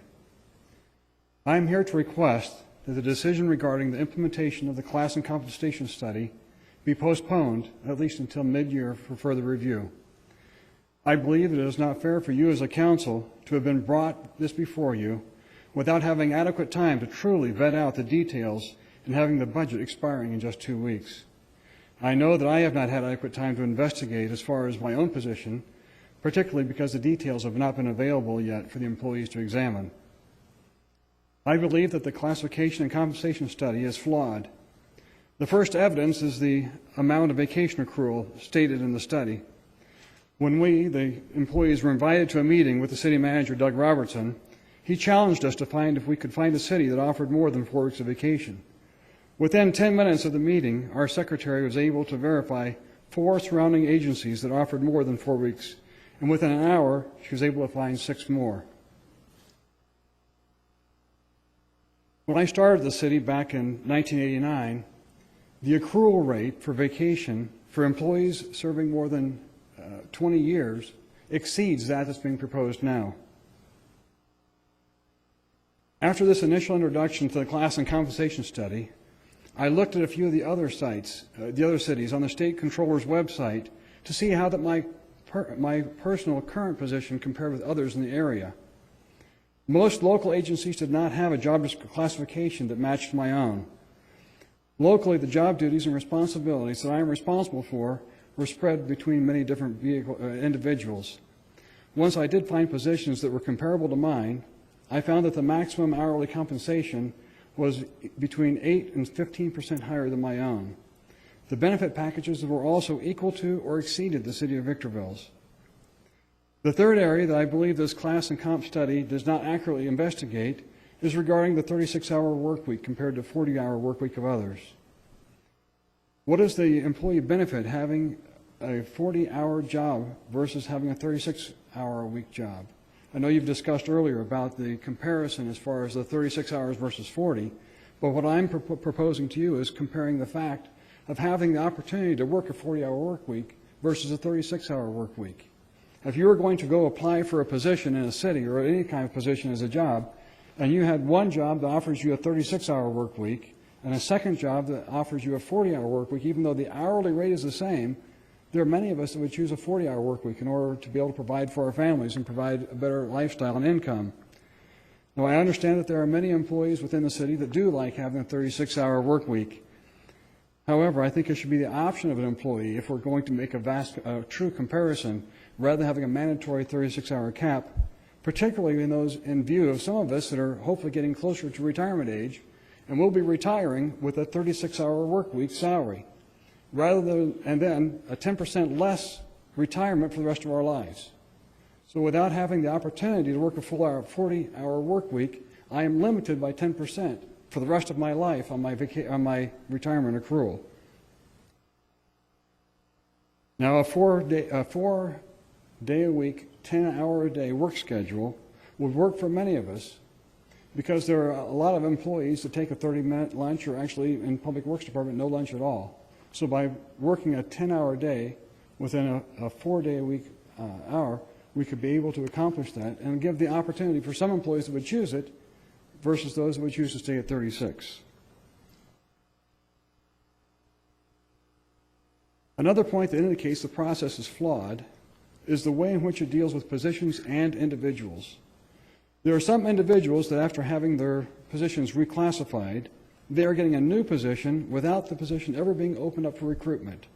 Other employees could be much more qualified for the new position, but they are not given the opportunity to even apply. So in other words, if you have 5 clerk typists, one of them happens to be in a position that's being upgraded, the other 5 clerk typists don't have the opportunity to be able to apply for that position. The one who is currently in that job is the one that's getting the promotion and the raise without ever qualifying for it, without ever having to go to competitive bidding, or even any other employee having the opportunity to try to apply for that position. Again, my request to this council is that the table of organization and compensation remain from fiscal year 2013 to 2014 until after a complete review of it could be possible and the implementation possibly at mid-year or later date. It's been over a year since this class and comp study was started, and certainly waiting to implement it would not have a great effect. Thank you for your time. Thank you, Greg. The next card that I have is Linda St. Louis.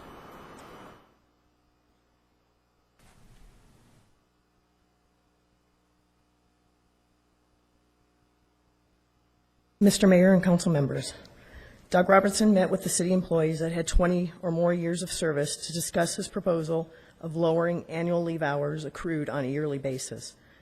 Those with 11 to 15 years of service would lose 7 hours. 16 to 20 years of service would lose 47 hours. 21 or more years of service would lose 87 hours. He stated that no other city or private sector gave over 4 weeks, 160 hours per year, that the city of Victorville's accrual rates were unheard of. A challenge was put out to find any city or private sector that gave more. Within a half an hour, I came up with the following. Adelanto, 240. Apple Valley. And Adelanto at 11 years is 240. Apple Valley at 20 years is 240 plus 3 floating holidays. Barstow, 20 years, 208 hours. Bellflower, 20 years, 200 hours. Costco, 20 years, is 200 hours. The county CSD, 20 years, 200 hours. Fontana, 20 years, 272 hours. Macy's, 15 years, 200 hours. Moreno Valley, 11 plus years, is 256 hours. Protec, 20 years, 200 hours. When I started working for the city 29 years ago in 1984, 21 years of service or more, you got 192 hours. In 2006, it was raised to 256 hours. Then again in 2010, it was reduced to 247 hours. Now it's proposed to be reduced to 160 hours. What is the benefit of longevity? At 11 years of service, you're maxed out on vacation. The city of Victorville has always prided itself on being the best city in the high desert to work for. Please reconsider and do not approve the lowering of annual leave at this time. Through the hard work, dedication, loyalty, and experience of the seasoned staff, the city has overcome a merger, layoffs, pay cuts, lawsuits, audits, reorganization. And may I ask you why HR has not been involved in the class and comp study? Please take more time to review the study, as there are many flaws in it. If passed tonight, the employees cannot appeal. They can only appeal their own position. And it will stand as you approve it. Thank you. Thank you. Tim Graham?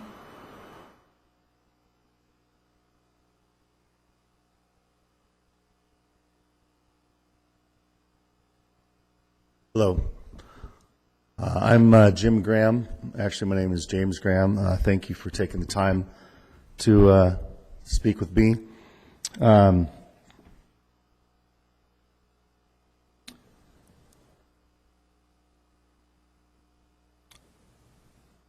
just hope that everybody really thinks about what's being said here tonight on both ends of the stick. You know, I'm not one to really play a violin, because I know that things can always be worse. But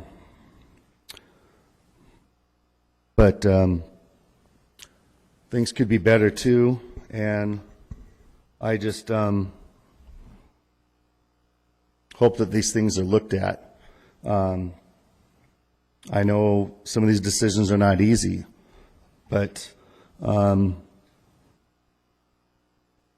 dollar amount is not what it used to be years back. And I'll be honest with you, it does concern me when I hear about, you know, paying out of your pocket for this PERS thing or this or that.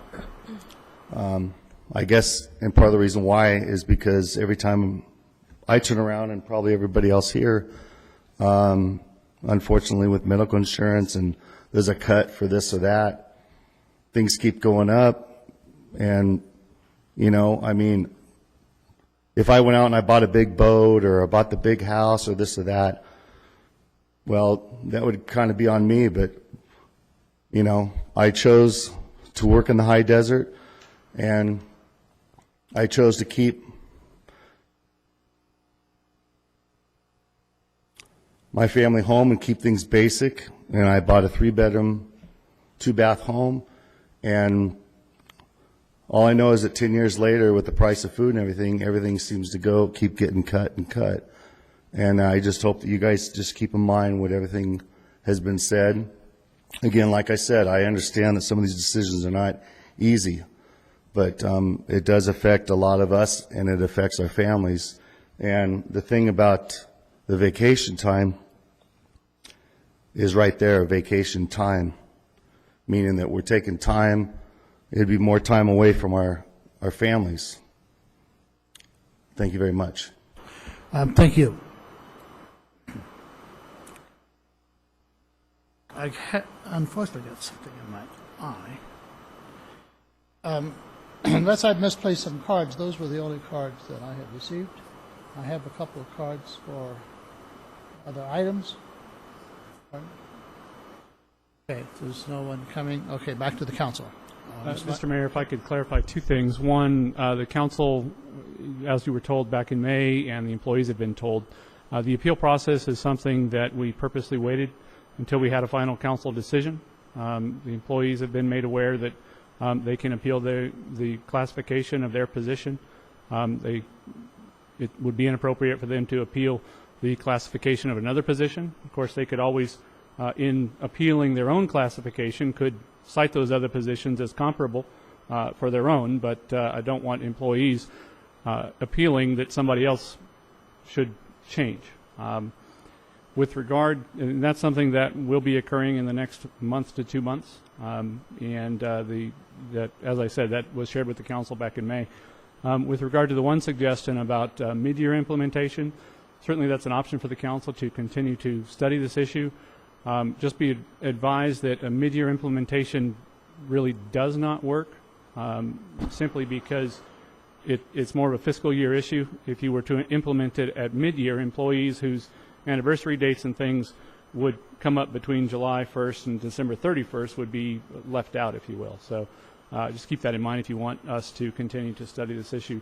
One option that you would have available because of the structural issues that Councilmember Baez mentioned would be to direct us to implement it with some change to the vacation hours if the council so chooses. That's not a budgeted item, so it would not affect the budget. And also with further direction to study anything else in regard to the study itself. But the staff recommendation remains implementation as of July 1st.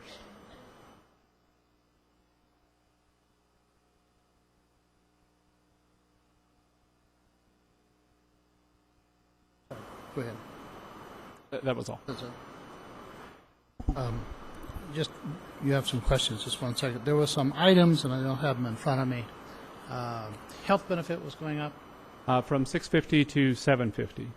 and were there other items that were going up in that dental, eyeglass? No, nothing in those. That's the total that could be used for health, for dental or eyeglass, depending on your own situation. Okay. I know what it was. For those individuals not taking the health insurance, it's $200 a month, that's going to $250? That's the recommendation would be to have that go to $250. Okay. Councilmember Baez, you have questions? Regarding the public comment, regarding quoting all of the private sector, like Macy's and Costco for the vacation, that's my point exactly, is that they're going to offer more on one end because they don't pay the retirement. So they could be inflated. Usually they're not inflated for like line staff, but when you get up into management, then it gets the salaries go way up. So that's just point in case, because I find it hard to believe that we're competing with Macy's. So to me, that wouldn't even be a comparative. Or Costco. Nobody's going to go work for those wages and leave a public sector job that has these types of benefits in retirement. So to me, we wouldn't use those as comparatives. And then also, regarding, I did not understand why, when I met with staff, IT was the one talking and HR was saying nothing. So I am concerned about that, because to me, I don't understand that. It should just be HR that we're dealing with. So, and then also, normally when you're going to present a salary survey, this takes months to go through, especially a city this large. And I was a little bit frustrated that it's like, bam, and it's in the budget, when we had approved this, over a year and something ago, and then now we're just now getting the results. It's already outdated, like I said, with the information with Hesperia and Apple Valley's increases just recently. And they weren't called cost of living raises. They were called restorative. So how they justify that, I don't know. But those are some of the issues that I have. And I would like, I don't know how we do this as a council, but I would like to have recommendations to use certain agencies for certain positions, and take out the private sector to see what it would look like before and after, and get those job descriptions up on the website and updated, and make sure that this consultant is using the accurate data, and go through all of the issues that the staff has said, and make sure that we've addressed them, so that we're sure, and as well as the questions that I had, before I vote on this. And I'm not opposed to taking some things into account, like maybe the structure, leaving out the salary part of it, looking at the health care, because I know that needs to be addressed, and things like that. And if you want to look at the vacation, and then sections of it we do later or piecemeal throughout until we feel comfortable, rather than trying to do it as a whole. Councilmember Kennedy, any questions? No. Mr. Robertson, when is the last time that the employees were granted a cost of living? Would have been January of either 2011 or 12. I believe there was a 3% cost of living, if memory serves. And do you have any indication of what the cost of living is from last year to this year, January, February, March? Traditionally, the city always used March in years past. I don't know what they've done in the last 10 or 12 years. Yeah, we do typically use March to March. It's important when you do those that you use the same months, otherwise everything gets mixed up. I don't have that data. March of 2014 was 1%. Okay, I was going to say I thought it was 1 to 1.5, somewhere in that range, but I don't. That's what I was have it in thinking. front of me. But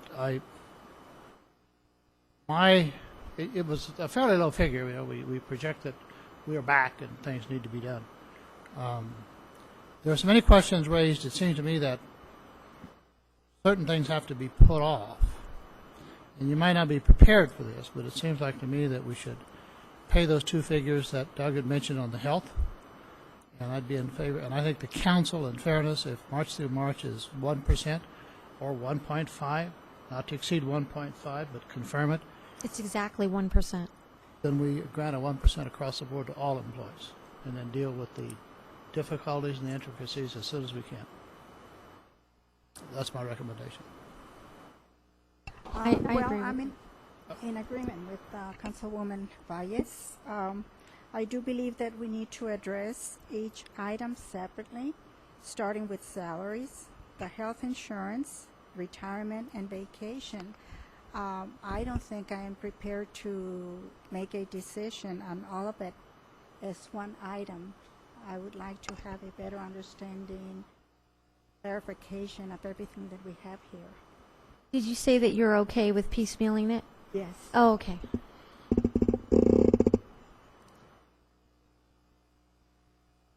Any other comments? Okay, the item that you have before us that we have moved up so that we can go back and hold the public hearing is from the Administrative Services Department on the Resolution Table of Organization.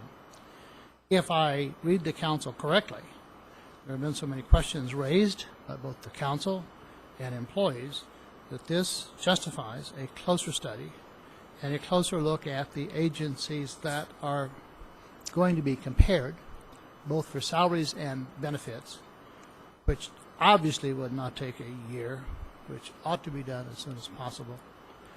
That we can go ahead and grant the health, which is $50 in one case, and whatever the number is, I'm sorry, it's $100 in the other case. And I don't know what the council thinks about the cost of living, but this is something that's totally outside the employees, totally outside what's going to happen.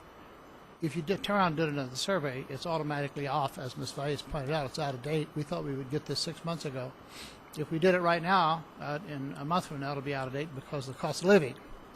And that's why I'm in favor of rather the cost of living. Cost of living is something the employees can't help. It costs them 1% more, regardless of where we're at. That I think that should be granted, but that's up to the council to agree with me or not. And then, of course, the table of organization and the compensation presented. The rest of that be continued, and that we get on this as soon as possible and get it nailed down. And take a look at the job descriptions, plus the position classification study, and as best as we possibly can, answer all the questions that have been presented to us by the testimony from members of the audience. Comments from the council? I agree with that. I'm ready to vote on a cost of living at 1% and consider the health increase as a separate item. And I would definitely like the city to bring back comparable agencies and then a list of positions that they deem cannot be compared in this area due to technical requirements for those positions, and actually identify those positions and then identify the agencies they want to comp to for that. And the current salary benefits, with the exception of the 1% cost of living and assuming the cost of the health insurance, would remain the same. That's understood. No cuts at this point in No time. cuts and no increases to the salaries besides if Exactly. they get the 1% at this time. We, because you're an employee and you've been here a long time, you have your hand up. We can't start a debate. We could hear all night, but if it's important, come on up.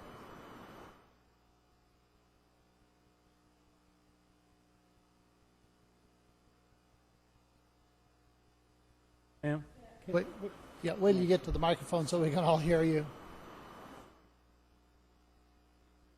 Hold the microphone down and speak into it, please. Thank you. My name is Yvonne Bush, and I'm a long-term employee. And what happened to me with the consultant and the survey, they completely overlooked my position because they ran out of time the day they were doing the interviews and they had a plane to catch. So they said they would do a phone interview, never did. 8 months later, after I kept asking, they finally talked to me and said, oh, well, it's already done. The survey is already completed. They had not spoken to my supervisor. They had not spoken to me. Nothing. So they have recommended changing my title from management technician to water technician. I've done some checking. My position is nowhere near a water technician because what I do is administrative work for the water department. And so I thought this may have happened to other people too because they had their plane to catch. And I just don't think that's fair, so I just wanted to ask for a closer look.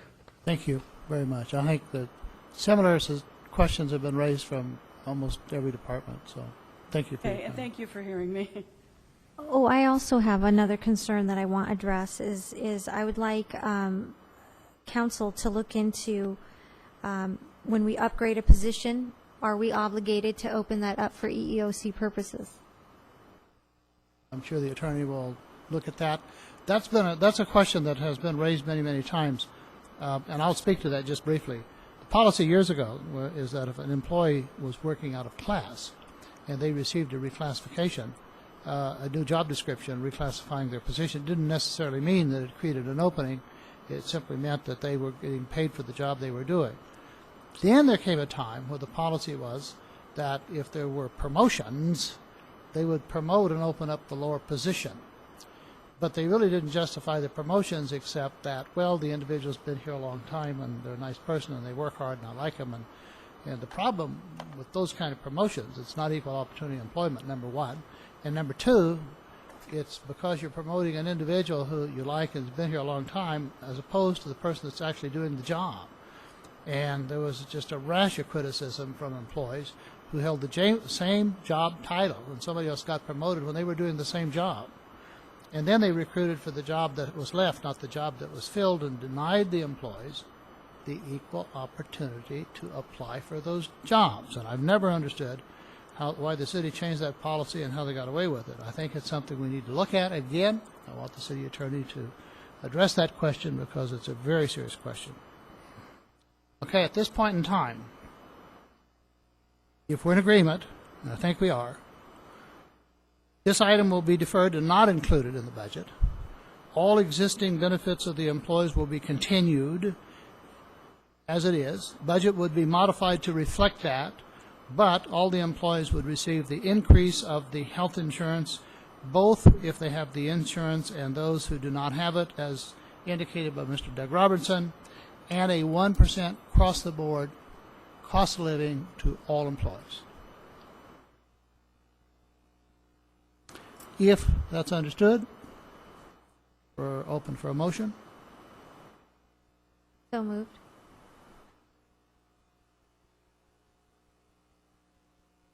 We have a motion and a second. Motion by Councilmember Valles, second by Councilmember Garcia. Uh-oh. Motion carries with Mayor Pro Tem McEachran absent. Now, we go back to the public hearing item, which is item 7. Mr. Mayor, can I clarify one thing? Yes, you may. The appeal process that we would like to proceed with is based on the assumption that we're still moving forward with some kind of a compensation classification study. I'm a little bit confused as to whether you want us to restudy or if we're going to at least use this as a baseline, perhaps with some tweaks, perhaps with some corrections based on appeals. If so, then we can proceed with the appeal process that some of the employees spoke about, and it would be then a more complete study when it did come back to you at some point in the future. My question to you, there are employees who feel that it might not be complete or misstated, or there's some reason that they feel they have an appeal. They would appeal at the current time to whom? They would appeal. There's going to be a form. They would fill out the form explaining why they believe that their position classification should be different than what the study recommended. At that point in time, if necessary, we would set up a board, which would be myself, the assistant city manager, and deputy city manager, to hear that appeal, which would include talking with their supervisor, their manager, whatever. The intent of the appeal is to correct any potential errors that occurred as part of the process. The consultants that came in looked at over 300 positions. We recognize that there could be errors out there, and we would enlist the employees to tell us about those potential errors. Well, I certainly think any employee has a right to appeal. Right. But wasn't there a disagreement on what the appeal, who was to hear the appeal? I'm not aware that there's a disagreement on that. It was just a clarification of the employees that the appeal would be to the executive management staff, not to the council. Certainly, anybody can ultimately speak to the council about anything. But I think that's not the process. I'm sorry to interrupt you. I think the council always hears the end result if that's finally it can't be resolved and it ends up here. But if I were an employee and I felt there was a job description question and I was going to appeal it, the first person I would not want on the appeal board is my department head. Right. Secondly, I'd want somebody that is a certified personnel officer, even if it has to be on a contract or someone from other agency. That's where you get the fairness of listening to the appeal and getting an unbiased decision, I would think. If they don't object, that's up to the employee, but that would be my preference. As long as every employee has the right to appeal, I think they have to have that right. Yeah, they've been told they have that right since day one. As I indicated earlier, the reason why we haven't offered the appeals was because we didn't have any indication from council on your appetite for implementation. If you didn't want to implement it, then there was no reason to go through all of those appeals. So that's why we held it off. If your intent is to implement something using this as some kind of a baseline, then we can begin that appeal process and perhaps clear up some of the issues that were raised tonight. If it's the council's desire, and I agree, I have no problem bringing in some kind of a third party if that's the council's desire. It's not a problem for me at all. I think that's a very good point. It should be a neutral appeal board, and I think that we have enough member agencies that could lend HR support to that board to make, sure it's done fair. But I think your question is to use it as a baseline. Yeah, I think we should use it as a baseline because that's what we have. It is what we have. You heard what my issues are and what the council's issues are. So if those can be addressed in that, as well as whatever forms are filled out. And I don't necessarily know if I like limiting them to, this is a public document. If they have a question about another position, I think that they should be allowed to ask it, because this is public money. So I think that we shouldn't limit their questions to just their position. There might be somebody out there that's too scared to come forward, and somebody that's more bold and says, I don't care, I'm going to ask. My statement regarding appealing someone else's position essentially comes from several employees who I've heard from or heard of saying that, person X in this position shouldn't be that high. He or she should be lower than that. And so my intent is that I do not want to allow employees to appeal that someone else in another position should have a lower pay than what the study recommends. I think that you're going to talk about an appeal. The appellate has to be the individual affected. It has to be their job description, their working conditions, their salary. If any employees ever have any questions, I've been 100% open to them, with the exception of an appeal at this point, because we were waiting for direction. That's the only thing that I'm aware of that I've ever said, no, I'm not going to talk about that right now.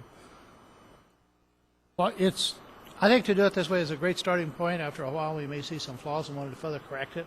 We're going to get input from the employees. I mean, they do this every day. They work with the public. They know what the rules are. They have constant dialogue with employees and other agencies. In fact, they probably contain as much information about the whole process as any of us do. So I think their input is going to be valuable through this. We may want to amend that and include some things or delete it, but we're open. As are we. Yeah, I know you are. Thank you, Doug. Okay, we're back to the budget, and with all those corrections in the budget, with the cost of living for all the employees, the increase in the cost of health insurance, with the employees, whatever the salary and whatever they are now will continue, with the assurance from this council that this document will be looked at again as soon as possible. It's not going to be a year from now. We're back to the public hearing, and I'm going to open the public hearing in regard to, where were we? Adopting the annual budget, the Victorville Water District budget, SCLA, and was there another one? Item B7, and I think it has budgets for all of the various entities. Library, yes, okay. And with this hearing is the understanding that the golf course portion is not included. Does that mean we have to re-advertise, or do we advertise this? Because we can't, Mr. Kennedy and I can't participate, but we do want to vote on all the other issues. The understanding is that any discussion on the golf course portion of the budget will be deferred and continued to June 24th. Thank you. All right. I do not have a card. But any member of the audience that wants to speak on this item, and therefore I'm going to close the public hearing. Council members, if there are no questions, chair is open for a motion. In regard to those 4 resolutions, or 3, which is 4.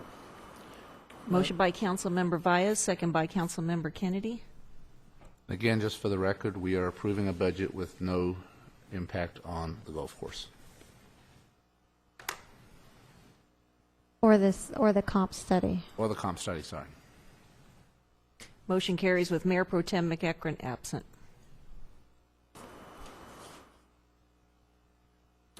Next item is the consent calendar. Are there any questions from the council members in regard to consent? I had a question. I checked with the city clerk. She made the correction.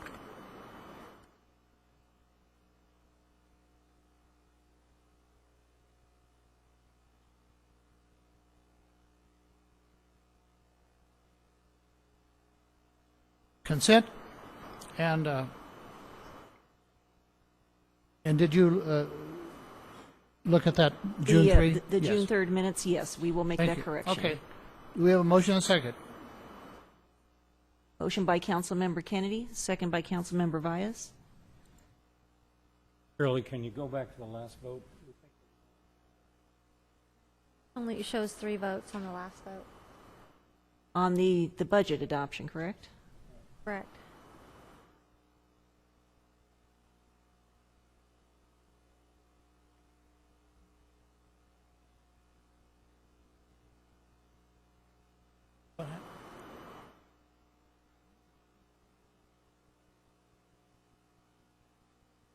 I show the motion, the second. Okay, I have Councilmember Garcia voting, but it looks like it came in after the other votes. It's a single vote, so I do show her voting on that item. Okay. As long as you have it. So for the record, it was unanimous of the 4 members voting. Yes.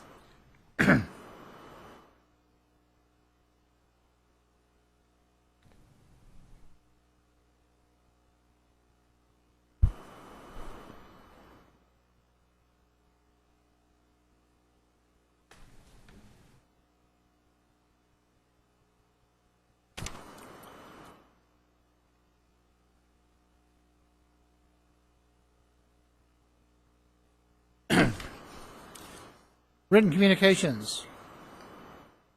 D1. Request the City Council authorize the mayor to execute the contract with San Bernardino County Fire Protection District for collection of household hazardous waste. No questions. Vote for motion. Motion by Councilmember Vyas, second by Councilmember Kennedy.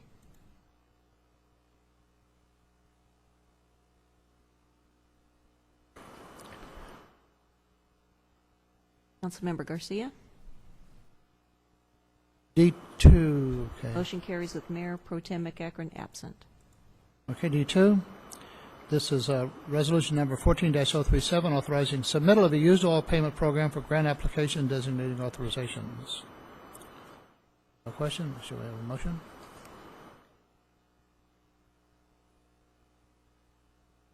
Motion by Councilmember Kennedy, second by Councilmember Vyas.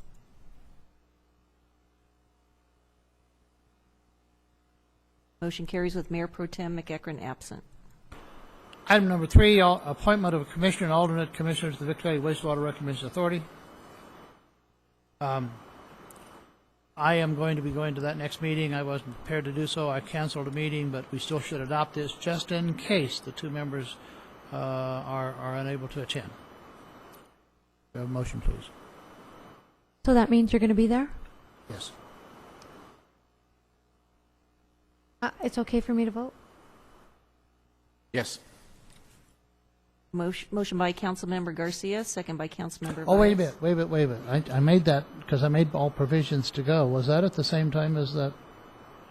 Oh, jeez. The Air Quality Management District meeting is at 7:30. It's a budget meeting. Yeah. This is at 9. This starts at 8 o'clock. Oh, it starts at Their 8. Closed session. Closed Which session one is at 8. continued until 9? The meeting on June 26th starts at 9. Okay, I'm sorry. Yeah, I cannot. I'll be there, but I'll be late. So Does that mean I have to go now? that means you have to go. Oh, Sorry I about thought that. I got out of it. Well, it's already approved now, so I'm sorry, Madam Clerk. What item are we on? That one. We just need to record the vote on that item. Motion carries with Mayor Pro Tem McEachron absent. Item number 4, award of contract, Neighborhood Stabilization Act, rehabilitation.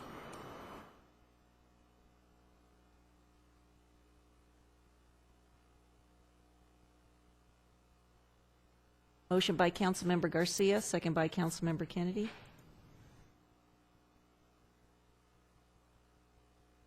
Motion carries with Mayor Pro Tem McEachron absent. Item 5, Amendment 1 to General Service Provider Agreement for Stationary Equipment Maintenance, Testing, and Repair of Fire Pumps, Project Number BM12-028. Project cost $78,982. Motion by Councilmember Vyas, second by Councilmember Kennedy. Motion carries with Mayor Pro Tem McEachron absent. Item number 6 has been handled. Item number 7, resolution number 14041, VMU Solar Rebate Program, and the attachment 1. Are there any questions of staff? If there are no questions of staff, Chair's up for a motion. Motion by Councilmember Vyas, second by Councilmember Garcia. Motion carries with Mayor Pro Tem McEachron absent. Discussion regarding future city council meeting dates. Doug? Thank you, Mr. Mayor. The council in May discussed moving or scheduling a meeting on the 24th to discuss a lot of different items, but first and foremost was the development code amendments that have been discussed with the Planning Commission. Since that time, we've learned that Councilmember Kennedy, although originally Mayor Cox, you'd indicated that you believed he could be here on the 24th, he actually cannot. So we are going to have to move that meeting. And in looking at the schedule for the rest of the summer, and in looking at some other appeal hearings and things that we need to get scheduled, I wanted to have a discussion with the council about where you want to move that meeting to, and exactly what you'd like that meeting to look like. In discussions with Councilmember Kennedy, and I have discussed just the concept with a couple of council members, not trying to influence your decision on it, but Based on the Planning Commission's request, based on questions that Councilmember Kennedy had as well as others, my recommendation would be that you schedule that, move that meeting from June 24th as originally thought to sometime in July, whether it's on the 15th at your second meeting or perhaps on the 22nd of July, or maybe you want to leave it to staff to get it scheduled with as many as can make it, making sure all council members are there. But my thought is that perhaps we have a meeting in Conference Room D, which is where we had our strategic planning, invite the Planning Commission, and have senior staff there at the table all together. It would be a public meeting. Public would be invited to be in the audience, but it would not be an open dialogue, let's say, a debate with any business groups. You're talking particularly about standards and guidelines, not the golf course. Correct. Correct. No, not the golf course at all. Yeah, I understand. No. This is on development standards, setbacks, lot sizes. So my thought is if you were to ask the Planning Commission to come to a meeting sometime in July with senior staff, the Commission could ask questions of senior staff, and the Council could ask questions of senior staff to clarify the exact issues that you'd like studied. And that type of a format may get the questions answered in a timely manner.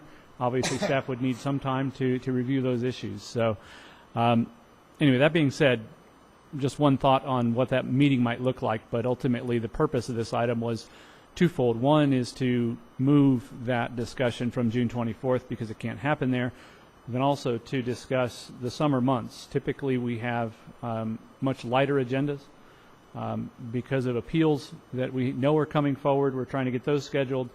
And one recommendation that we made last year was that for this year we cancel the first meeting of July, August, and September. Simply let the public know that those meetings will be canceled. That's the intent. Since that time, we've canceled one or two meetings because there wasn't enough on the agenda. We can certainly continue to do that if that's the preferred methodology. But we're still having workshops. It's just the regular scheduled meeting. That's up to the council. We don't have any workshops scheduled. Obviously, some of the issues that were discussed tonight will have to come back to the council at some point. Joint meeting. Right. That joint meeting would be a workshop type setting. We have a regular meeting. We're going to cancel the July 1st. That's part of the item tonight was to discuss that. I'd be in favor of canceling July 1st. At least 2 council members, I believe, are going to miss that. I will not be available on July 1st as well. No reason to have that meeting. There's not going to be full I think a meeting on a regular meeting on the 15th makes sense, and something on the 22nd would work for me if that matters. I do want to say I thought our strategic planning session in the other conference room with more of a circular format, sitting around a table. I wouldn't even mind moving the table to the absolute center of the room and let everybody sit around the outside. It led to discussion and a little freer flow of ideas. It wasn't so formal. It didn't have people there making a pitch for something. It facilitated a better discussion. And I'm kind of at a place where I think we need to talk about the things that really matter to us, which are development standards and setbacks. Building standards, and lot size stuff is going to follow where it follows. I don't know. But I think those things need to be on the first things on the table. comments. I'm in agreement. Right. Hey, Doug? Okay, so we will cancel the July 1st meeting. Yes. And then Carol Lee will work with the Planning Commission Secretary to try to schedule something for later in July, maybe the 22nd or 29th if we agree. July that 15th, Tuesday is hopefully, but if it doesn't work, certainly within a... 15th is a regularly scheduled meeting. Oh, So that would be a regular this agenda. is, we're talking about the, okay. Right. So we'll have the regular scheduled meeting July 15, and then probably, 22nd, if you can... Yeah, I'm not available the 29th, so for me, 22nd works. 22nd? Well, I could. I'm on vacation at the beach. If we do it on 29th, I will drive up for that meeting. I will. We'll send a motorcycle to pick you up. We're all set? Okay.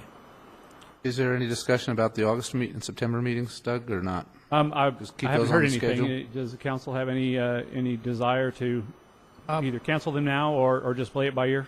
We can go either way. I don't have an objection to council it if we don't have business, but I'd hate to do it and have to call it because we have business.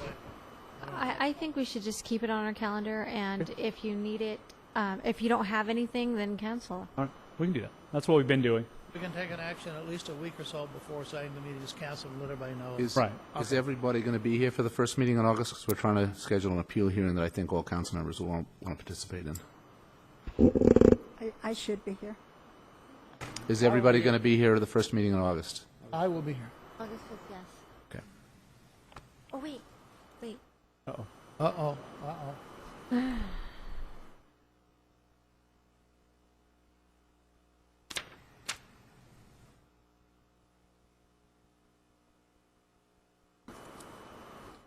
Yeah, I'll be here. Very good.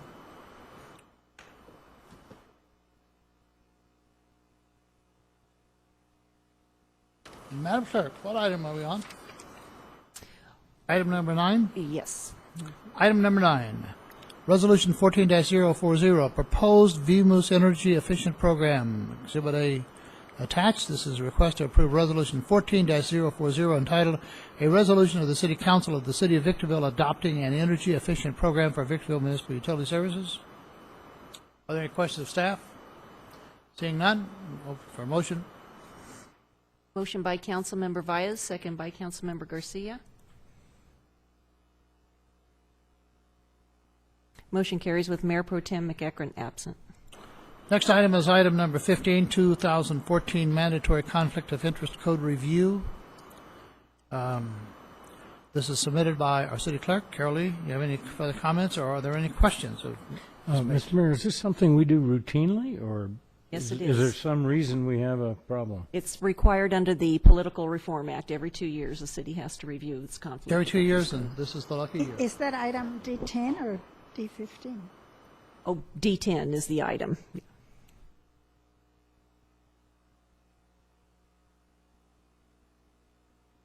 Motion by Councilmember Kennedy, second by Councilmember Garcia.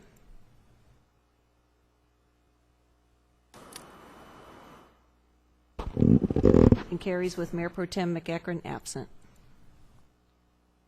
We are now at the public comment period. I have 2 cards. And others may approach the podium if you want to and speak to the council on any item of interest to the members of the public. I'm sorry for those 2 individuals to take so long. Normally, we don't have these amount of public hearings and items of importance, but it is at the end of the fiscal year. So the first card that I have, Chris and Jim Giuliano. And please keep your comments to 3 minutes. These are not public hearing items. If you get into areas, remember, we can't respond to you because it's not an agendized item. We have no idea what you're going to talk about. And if it was agendized, other people may be here. So we can listen. We cannot respond. You have 3 minutes. My name is Chris Giuliano. Sorry, could you speak into the microphone for me, please? Thank you. I'm Chris Giuliano. I have a commercial building on 1675 Hughes Road. Code enforcement fines because my tenant opened up a marijuana dispensary and I had a victim, and the judge allowed them to stay, where I still got fined from this code enforcement. Yeah. I'm sorry. We have no choice. The council member has to leave. Go ahead. Well, I kept getting fined by the code enforcement because he was still in there, and the judge gave him a writ to stay in my commercial building at my will. So I kept getting fined by the code enforcement. Code enforcement got a lien for $83,000 on my commercial building in Victorville. Say that again. How much were you fined? $83,000 lien on my property. Just so I understand correctly, you're the landlord. Yes. You had a guy open up a legal marijuana dispensary. I asked him to get a business. Well, I didn't permit a marijuana dispensary in my commercial building. He said he was going to open up a medical supply business. So when I found out, I go, well, if you're going to have a marijuana dispensary, you got to get a business license and insurance and do it properly. And so besides, I wanted them out. And then when code enforcement got involved, they started finding me. So I had to, I evicted them, and the judge gave him a writ to stay in my property, where I still got fined after that. And he's out now, and I still have an $83,000 lien on my property. Okay, well, this is not an agendized item, and we can't go into a discussion. We can refer this to the city attorney and the city manager. Doug, you'll take notes on that. I have the card. You can contact Mr. Giuliani later. He will be contacting you. Thank you for your comments. And the next individual is Sonny.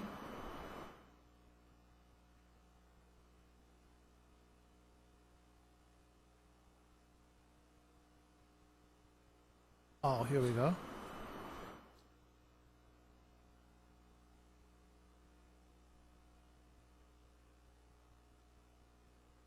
Hello.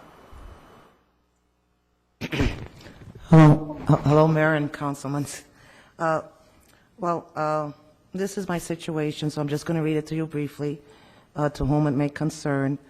I apologize for I have a financial trash bill, and it's delinquent, and I'm please asking to grant me an extension on my trash bill for at least 1 year so I can get my payments together, because once the trash bill comes on, it's going to go on my mortgage payment, which will increase my mortgage payment higher. And we just recently, my son just had 3 kidney stone surgeries, so that kind of gave us a setback.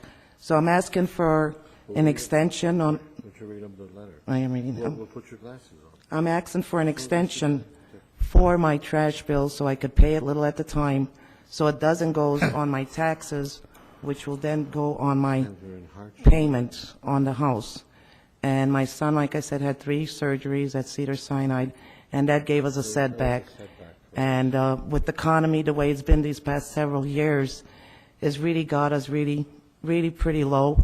We've been here in Victorville for 25 years, and we've never had any problem, and I'd appreciate if you could take this into consideration. Why don't you read them the letter? I just did. No, you didn't read it all. Yeah. We'll tell them to whom they make it.